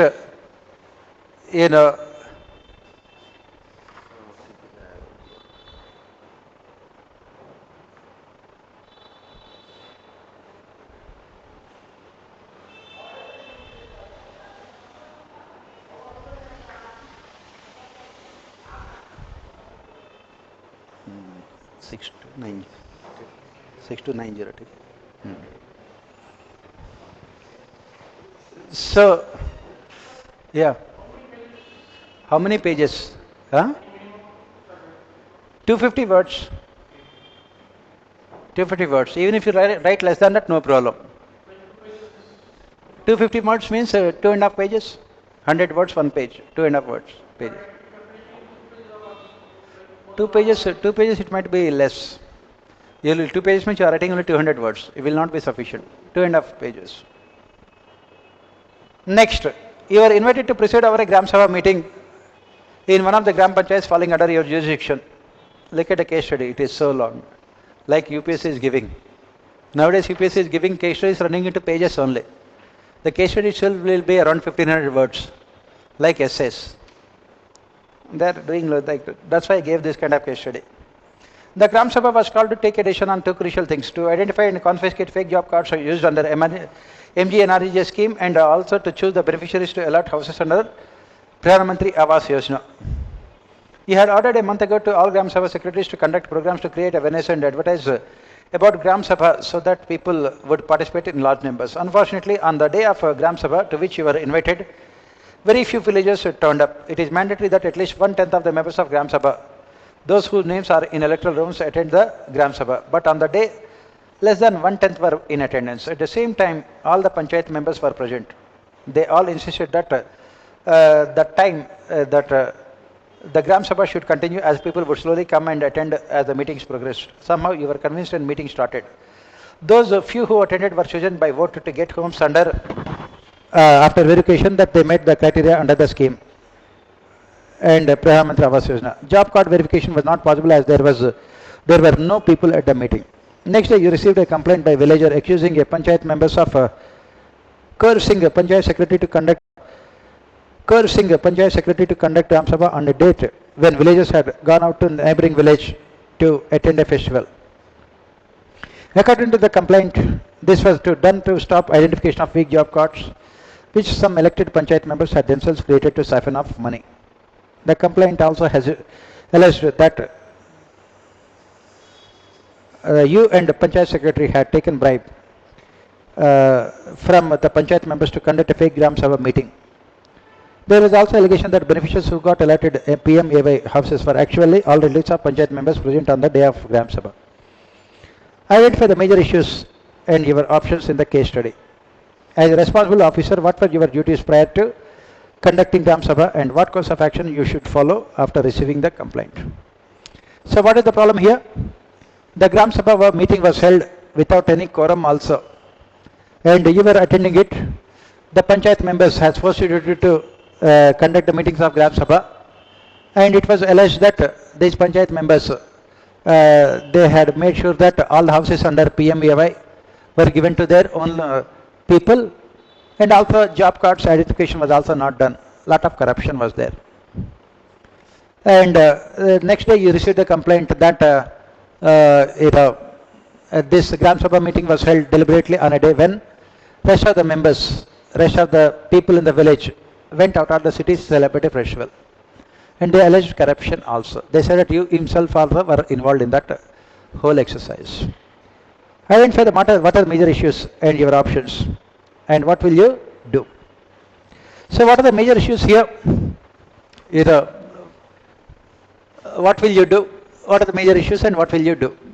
This is what we call a macro case study, right? You have to come out with systemic solutions.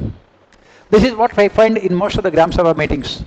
Deliberately, the Gram Sabha meetings are held during festival time or during busy working days, so that the members of Gram Sabha will not be able to attend the meeting. Gram Panchayat members siphon off all the funds of Gram Sabha, even though the Gram Sabha was supposed to ratify all of them. It was not done. So what is the solution here? That is what it says. What are the major issues here? The first and foremost issue here is what we call participatory direct democracy. Gram Sabha, we say, is an example of direct democracy, wherein the people come together to take decisions and also implement decisions. Right? Here what is important is participation, consensus, transparency, and accountability. That is what it is. And when 73rd amendment was envisaged, Gram Sabha should be like the legislature at the local level, with the Gram Panchayat like Council of Ministers or executive at the local level. Right? That is what. But in reality, this dream of Mahatma Gandhi was not achieved. That is what the dream of Mahatma Gandhi, to transform our villages into self-sufficient and independent republics. Self-sufficient and independent republics. This dream of Mahatma Gandhi was never achieved because of ineffective functioning of Gram Sabhas. So,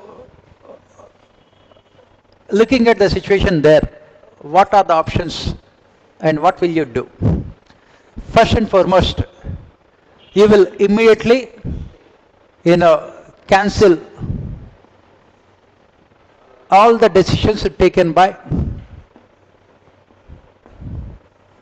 Gram Sabha. All decisions taken by council, immediately take all decisions taken by Gram Sabha. Then you will dissolve Gram Panchayat. As a district collector, you have the power to dissolve the Gram Panchayats. You will dissolve Gram Panchayat.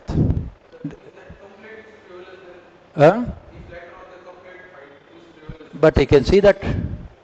That is why you will ask the police to file cases against the Panchayat members. Right? And after thorough investigation, you will dissolve the Gram Panchayat. After thorough investigations, you will dissolve the Gram Panchayat. And the Panchayat members can be sent to jail for indulging in corruption. Right? And then, what are the long-term solutions that you will come out with to prevent these things from happening? First, Meetings of Gram Sabha should be held regularly, at least 3 times in an year. Meetings of Gram Sabha should be held regularly, at least 3 times in an year. Second, these meetings should be held only during national holidays.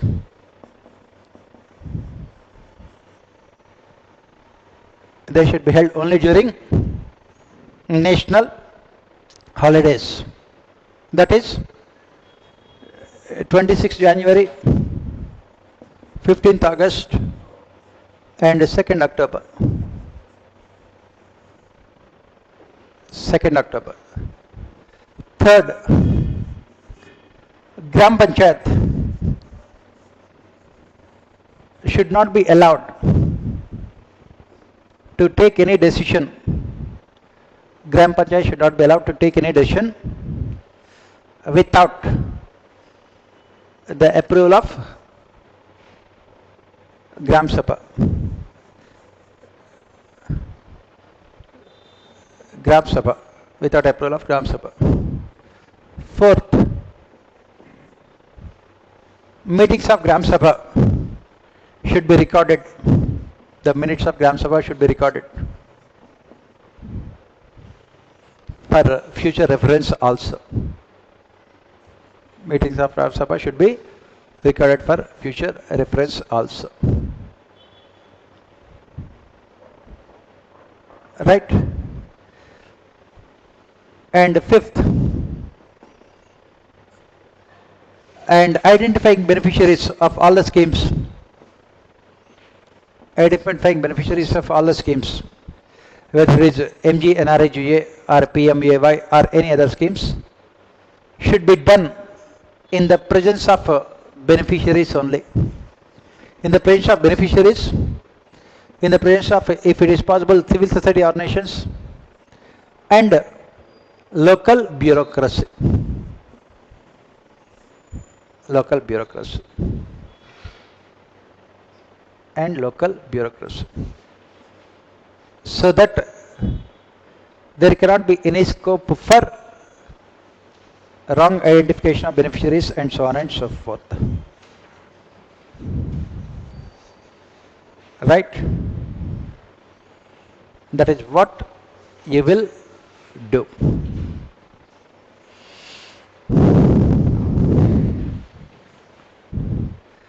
Next, effectiveness of parliamentary democracy depends on what experts call it as balanced polity.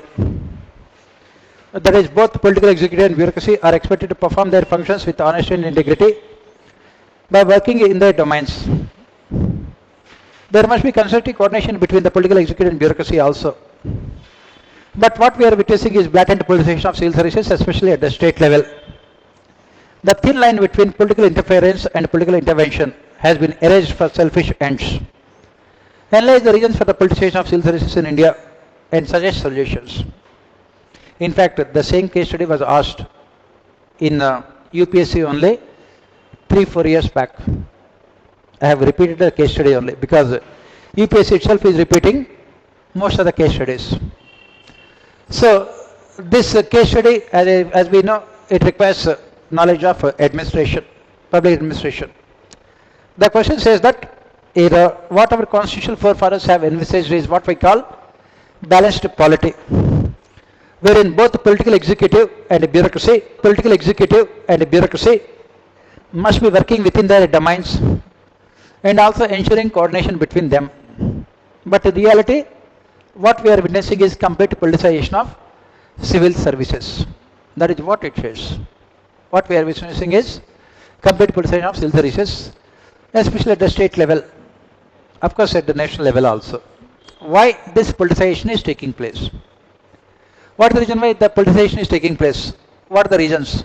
Straight away you can come to the answer because this is a macro case study. Straight away you can come to the answer. What are the reasons why we are witnessing politicization of civil services in our country? First and foremost,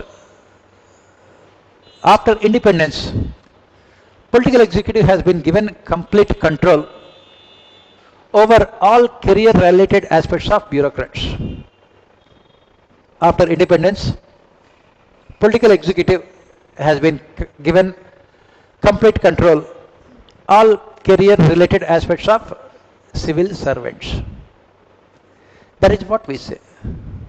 All career related aspects. That means their transfers, their promotions, their positions, their postings, their suspensions, their removals are in the hands of political executive. Everything. They are given. Next, there is no objective performance appraisal within civil services. There is no objective performance appraisal within the civil services. There is no objective performance appraisal within the civil services. Because we have only rank classification. We have only rank classification. And as part of rank classification, we have only generalist civil service. IAS officers, generalist civil service as part of rank classification. We have only generalist civil service. Third, we are continuing with the colonial structures. We are continuing with the colonial structures wherein huge amount of power is vested in the hands of people at the top. Huge amount of power is vested in the hands of the people at the top. Centralization of power.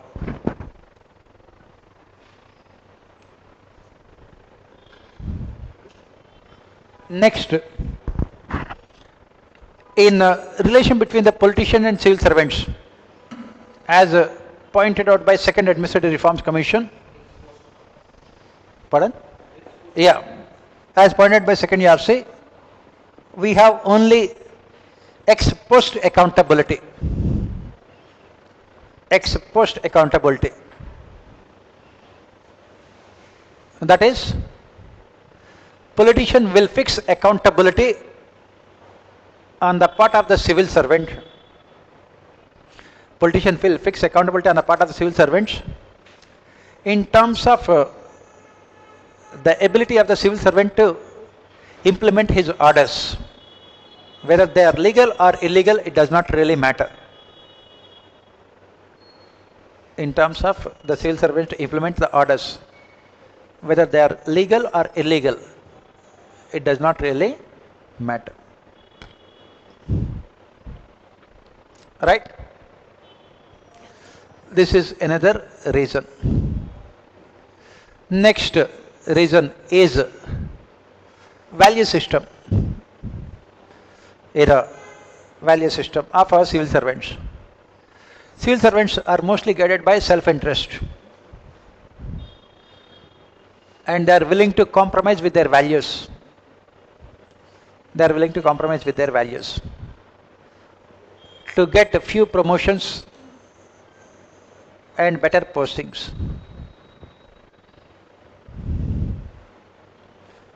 Next, in recent times, post-retirement positions have also led to post-retirement positions offered to committed bureaucracy. Post-retirement positions offered to committed bureaucracy. Put committed bureaucracy in inverted commas. Put committed bureaucracy in inverted commas. Committed bureaucracy means, in brackets you can write, those who are committed to the ruling political party's ideology and objectives. Ruling political party's ideology and objectives are rewarded with post-retirement positions. They are rewarded with post-retirement positions. Next, lack of awareness among the citizens about the functioning of their bureaucracy because of high levels of secrecy. Lack of awareness among ordinary citizens about the functioning of their bureaucracy.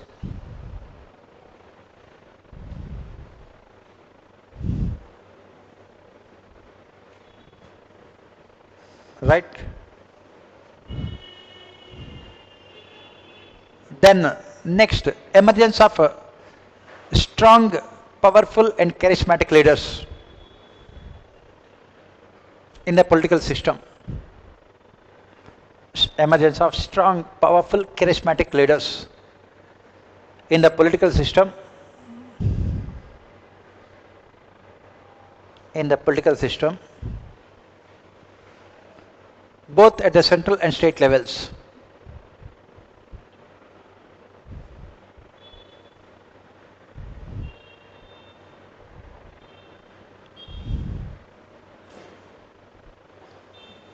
So all these factors led to what we call politicization of our civil services.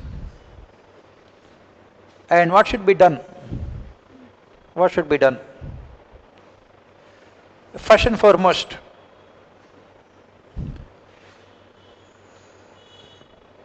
their transfers, promotions, postings, everything else should be completely depoliticized. All their career advancement, development should be completely depoliticized.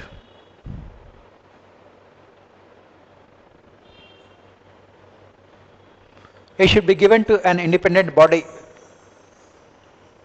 It should be given to an independent body as suggested by second ERC. Next, practice of post-retirement positions must be immediately stopped. Practice of appointing retired bureaucrats to various positions must be immediately stopped. Third, ex post accountability should be replaced with ex ante accountability. Ex post accountability should be replaced with ex ante accountability, wherein the civil servant must be given the freedom to reject unconstitutional orders of their superiors. Next, all orders should be only in written form to fix accountability. All orders given by the political executive should only be in written form to fix accountability.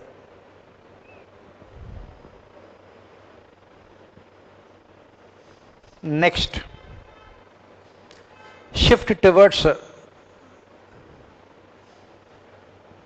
position classification through domain expertise in civil services. Shift towards position classification through domain expertise in civil services. Next, objective performance evaluation. Objective performance evaluation. Then next,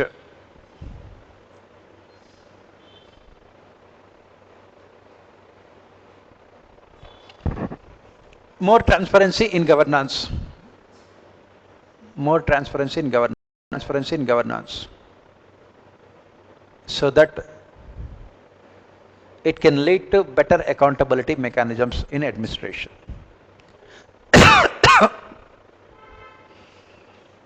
It can lead to better accountability mechanisms in administration. Right? That is what you have to write for this question. Next, you are the superintendent police of posted in a Naxal affected district. As part of your combing operations, you went into the forest and suddenly came across the leader of the Naxal group. He is none other than a close friend of yours during your college days. You knew that he is a very good person. And in fact, he is the one who helped you to get into services. If he is caught, there is every possibility that he might get a severe punishment. You are alone there and there is no proof also. Will you let him go away or arrest him? What are the options in front of you? And select the best option by coming out with detailed explanation.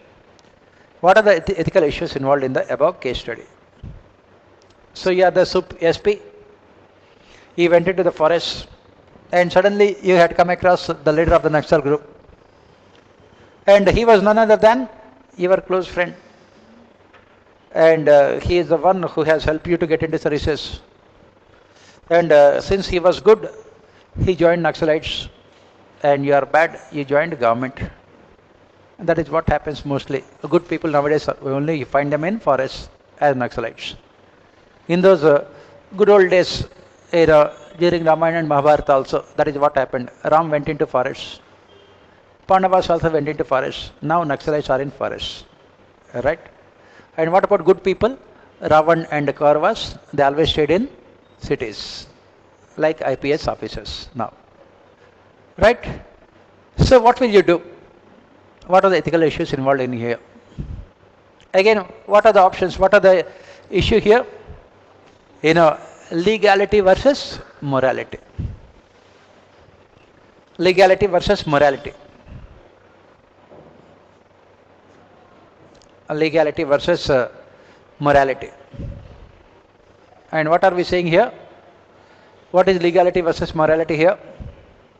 Arresting your friend is perfectly legal because he is the leader of the Naxal group.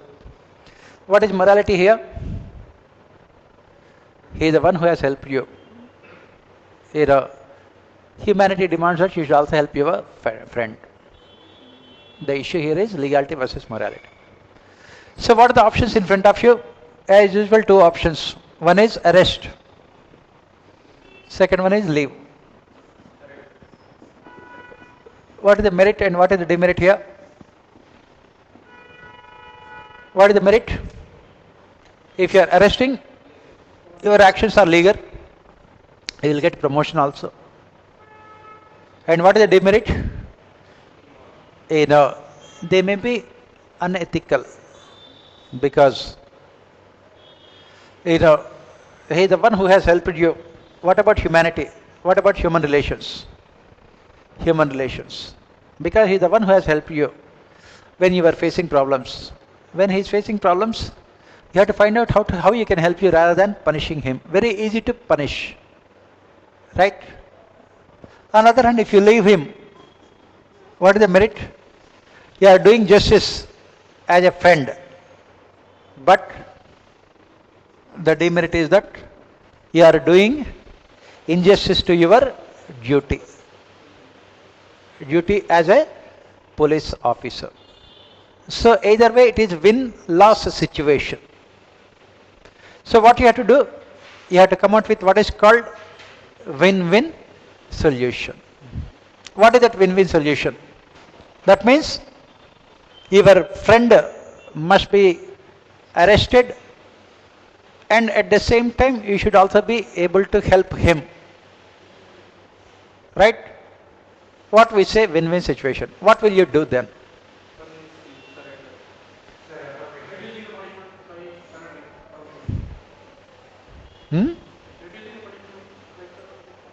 So, what will you do?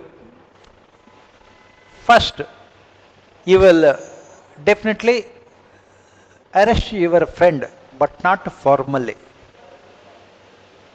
That means you will take him with you because the case study clearly mentions that no one is there. Right? Suddenly he came out, he none other than a closer, he knew that he is a very good person, there is every quality, he will get, you are alone and there is no proof also. So even if you leave him, nobody is going to say anything to you.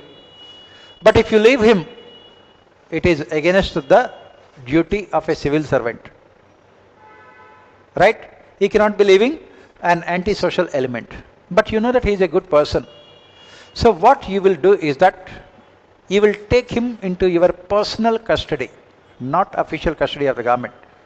You will take him and you will put him in your or in any some undisclosed location there, then through him you will find out the whereabouts of all other Naxalites.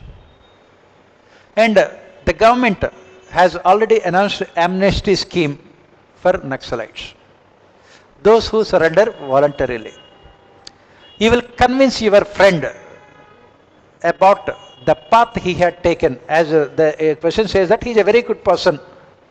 He might have been misguided. You have to tell him that change in the society cannot be brought about through barrel of the gun. Change in a democratic society has to come through only through ballot. You will tell him, you will convince him that he should come to the mainstream politics. He should reach positions of power. He should convince the people about his ideology, come to positions of power and bring about the changes rather than fighting against the state by indulging in violent activities. So that he would convince all his followers also to leave this path of Naxalism and join the mainstream. When all of them come back, then all of them can surrender before the government in a voluntary manner. Obviously, the government has an amnesty scheme. If all of them surrender, what happens? Then automatically the government will pardon them. Not only that, they'll be given livelihood also, alternative livelihood also. He can come back to mainstream and he can join politics and he can also achieve whatever the objective that he wants. This is what we call win-win solution. So, on the one hand, with the help of this leader of the Naxal group, you are able to, catch the entire army of Naxals. Second, as Mahatma Gandhi says, punish the crime, but reform the criminal. That is what you are also doing. If you hand over him to the government, he could have been severely punished by the government. This would have resulted in retaliation by the Naxal groups. They would have kidnapped a minister and they would have asked their Naxal leader to be released. It would have resulted in more violence. The unending violence would have continued. So that is the reason why you had to come out with these solutions, a permanent solution wherein finding out the real reasons and also changing the path of these misguided youth in the country.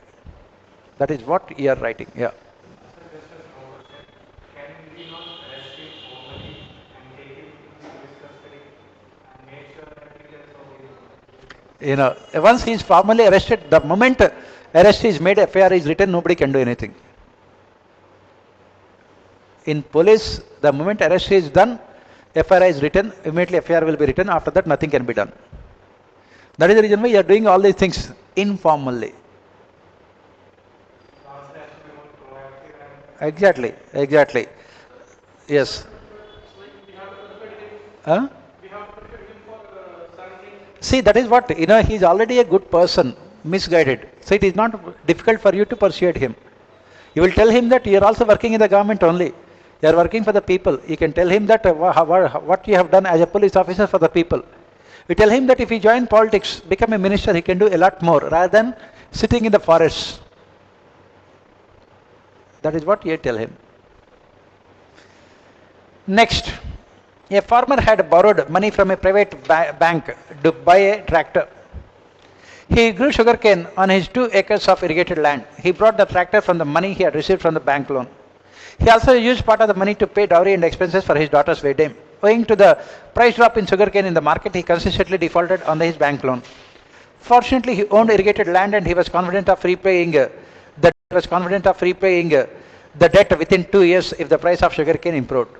The bank authorities had sent him few notices. However, the bank decided to publish the photographs of defaulters in the public places and in local newspapers to put pressure on them. The farmer, who was a respected individual in his village, was shocked to know about this and committed suicide. After a few days, the bank auctioned his tractor off too. His wife and children have complained against the bank to the police, accusing it of killing the farmer. Was it ethical for the bank to take a decision to publish photographs of loan defaulters? Explain. Critically comment on the ethical aspects of farmers' deeds. So what he has done, he has taken a loan and some part of the loan he has used to pay for dowry and other expenses. and so other part he brought a tractor and other things. And that year, there was no output to sugarcane, so he could not repay. But he was confident that he would have repaid the loan in 2 years' time. But the bank did not have the patience. They sent notices and he did not reply. And the bank had, published the photographs of the loan defaulters. And looking at this, this person had committed suicide. Whose fault is this one? Please remember, in life, there is nothing like black and white as far as ethics and values are concerned.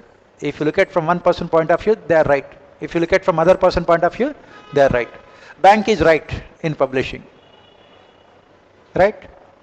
Farmer felt bad about it and he committed suicide. So what is legal need not be moral and ethical. Under these circumstances, was it ethical for the bank to take a decision to publish photographs of loan defaulters? Right? Critically comment on the ethical aspects of farmers' decisions. Was it right on the part of the farmer to divert the money for marriage and other expenses? Right? So where exactly is the problem? The problem is that more than 2.5 lakh farmers have committed suicide in the country in the first 15 years of this millennium. 2.5 lakh farmers have committed suicide. Average amount of loan taken by them was around 35,000 rupees. They took only 35,000 rupees loan. And all of them, 90% of them have taken loans only from public sector banks. It is not money lenders that taken only loans from public sector banks. And these public sector banks had become very, very aggressive in collecting these dues from the farmers. They used these kind of means, publishing their names, defaming them in the public with their photographs, and in the bank branches, full page posters will be there. They are the ones who have defaulted on the loans like this. They are using all these kind of methods. Or they would go to the villages, they would hire a person, he would move in the village streets with a mic and say that this person is defaulting on his loan, like that, to defame the people. These are the methods used by the banks. Is it right for the banks to use these kind of methods? Obviously not. Why? Because their actions might not be legal also. There is no law in the banking system that would say that you publish the photographs of the defaulters in the public and defame them.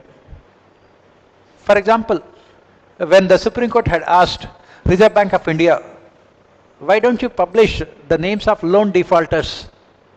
Reserve Bank of India has said that we cannot publish the names of loan defaulters, the big defaulters, because if we publish those names, people would lose faith in the system. Because all those were respectable politicians and businessmen in the country. So you cannot have one standard for rich and another standard for poor people. That is what you have to write here. So what the bank's actions were definitely not ethical. And as a question he already mentions here, it says that in that particular year, the output, sugarcane output was not good due to climatic conditions prevailing. And farmer was confident that he would repay the loan. What the bank should have done is, it should have rescheduled the loan premium as well as installments payments. He should have consulted the farmer. He should have met the farmer and he should have come out with a new date for repayment of loans. And this is where the role of the government also becomes very, very important. The government should have stepped in on behalf of the farmer.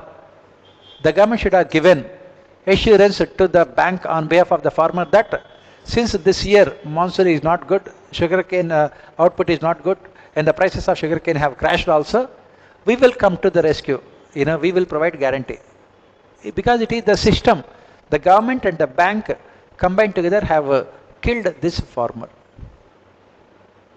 Banks must have what we call equality before law. They should treat everyone. If they are, publishing the names of loan defaulters, they should publish the names of all loan defaulters. Why should only the farmer? They should have published those who have taken housing loans, those who have taken industrial loans, those who have taken loans for infrastructure. All their names should have been published. But selective discrimination is completely unethical on the part of the bank. Banks have never really bothered to publish the names of photographs of the loan defaulters. Right? So, since these farmers are weak, that is the reason why banks which are in strong position trying to dominate and exploit the farmers. Since banks are not able to recover the money from the rich people, rich businessmen, they are running after these poor farmers. Unethical business practices on the part of the banks. Now coming back here, ethical aspects of farmers' deeds. Was farmer right? There was a lot of mistakes that were committed by the farmer. First and foremost, he has misused the money that was given as a loan.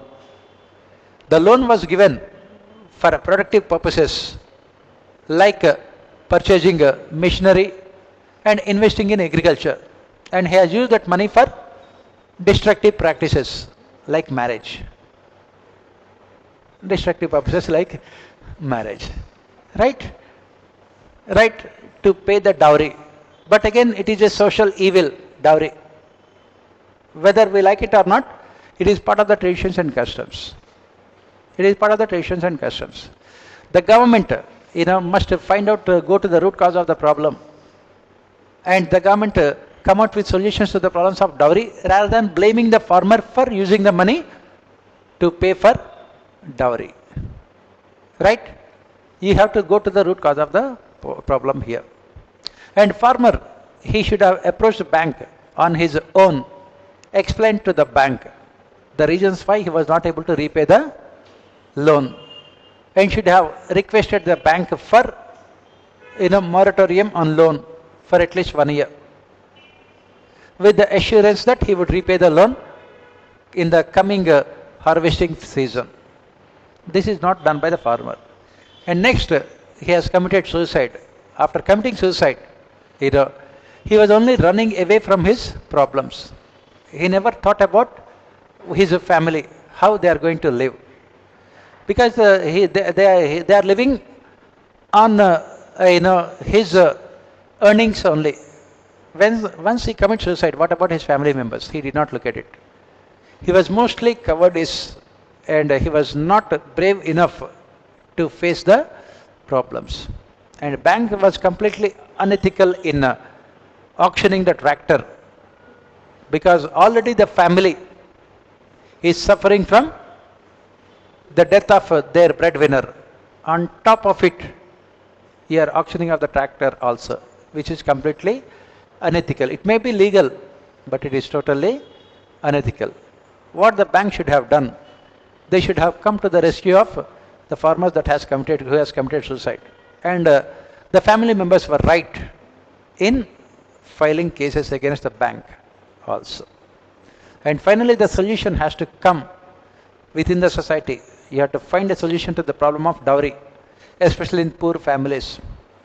And then you also have to come out with more incentive structures for farmers to overcome the uncertainties that they witness in farming sector.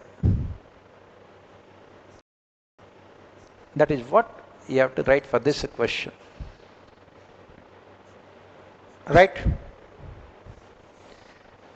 Yeah. Can you also mention that government is also at the point because they incentivize banks to issue loans to the people so that they can show. Yeah, that is what I said. Government also I said. Government should have stepped in. When these kind of crises are there, government cannot become blind to it. Government should have come in and should have given assurance to the banks on behalf of the farming community that first they should impose moratorium on repayment of these EMIs, and then They should also extend the loan period also, rather than confiscating. That's what we said. Come to the last case study.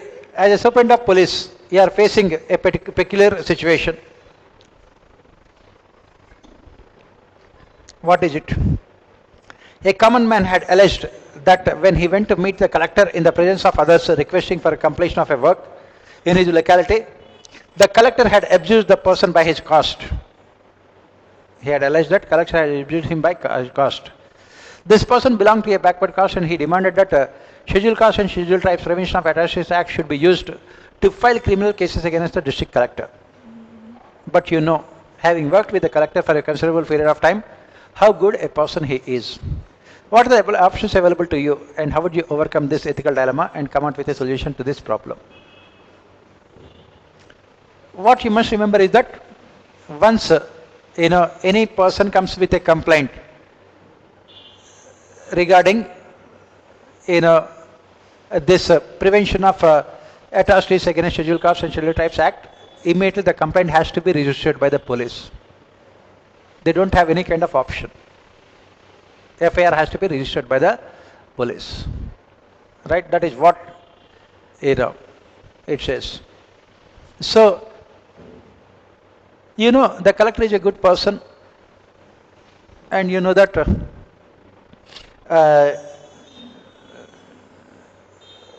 this complaint can be wrong also, but you have to take the complaint. In fact, this is what happened to one of our students. He was a sub-collector and then he was taking strict action against the officials in sub-collector's office. They were all fully corrupt. What did they do? They asked one of their SC employees to file cases against him. Prevention of this one, atrocities, SC Act. They filed a complaint. Then what can you do? This is a non-bailable offense. It is a non-bailable offense. They said that we are filing a complaint. They said that you stop action against us for corruption or else we will file a non-bailable complaint. This Prevention of SC. What can he do? He had to stop his fight against corruption. You have to make a compromise. Real life is completely different from what you study in your ethics paper. Right? That is the reason why in Maharashtra they wanted to make changes to Prevention of Corruption Act. Automatically the person will be arrested. Supreme Court also has come out with a judgment recently that under Prevention of Atrocities Against Scheduled Castes and Scheduled Tribes, once FIR is filed, automatically the person will be arrested. Supreme Court has said that this arrest can be made after preliminary investigations also. But this was strongly opposed by the community, saying that this results in more atrocities against us. And finally, Parliament had come out with a law to nullify the Supreme Court judgment also. So under these circumstances, what will you do? What will you do as a superintendent of police? Again, you have only two options: file complaint and do not file any complaint. If you file complaint, automatically it is a non-bailable offense and you have to take collector into the custody also. Rule of law, supremacy of rule of law. Even everyone, including collector, is not above law. Your actions will be legal, but what is the demerit? They may not be ethical or moral because you know that he is a good person. And do not file complaint. Again, same legality versus morality. So what will you do under these circumstances? You have to come out with a win-win solution. So what you will do is that you will ask this person who has made allegation to come out with a proof. Is there any proof? So that he can take action against the collector. Because he cannot just say that, if a collector has abused me by my caste, so you arrest him. What is the proof? So you will tell this person that impartial investigations will be conducted into the matter. impartial investigation will be conducted into the matter. And second, you will tell him that the investigations will be conducted within a time frame also, 24 hours. They will be conducted within a time frame, 24 hours also. Third, to conduct these impartial investigations, what we say is that rule of law should not only be done, it should seem to be done also. Rule of law should not only be implemented, it should seem to be implemented also.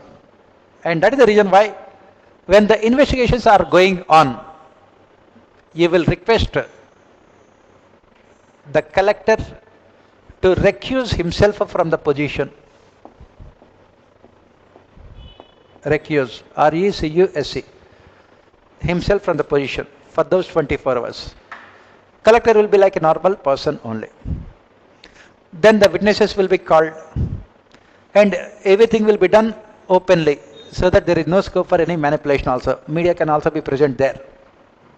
Media can also be present there. Media can also be present there. And you will ask this person to come. And you will give a warning to this person that if you are filing this complaint with criminal intentions, if there is no proof found, and strict action will be taken against you for defaming collector. You will give an opportunity to this person to withdraw the complaint before the investigation starts. To withdraw the complaint before the investigation starts. He says that no, I want to go ahead with the complaint. Then no problem. The witnesses will be called in here. As we study diocese rule of law, no person can be called guilty unless he is proved so in ordinary courts through ordinary legal fashion. So you are giving ample opportunities for the collector also to prove his innocence and this person also to prove his allegations. And after evaluating the witnesses and also looking into the arguments, final judgment will come out. And obviously as we know, as I mentioned, this collector is a good person and you can easily this collector to come out of the case through impartial investigations. And of course, the person who made this complaint also can be punished for filing false complaints. So that, the image of collector is not tarnished and his career is also would be in jeopardy. Because once FIR is filed, that means, it will be a black mark also on you. That is what you will do as a superintendent of police. Right? This is what it is. I think we have taken a lot of time, almost 3 hours. Right? So I think next week we have a polity governance paper, I think. Polity governance and IR. Right? Next week we will see you at the same time and we will continue with our discussions. Right.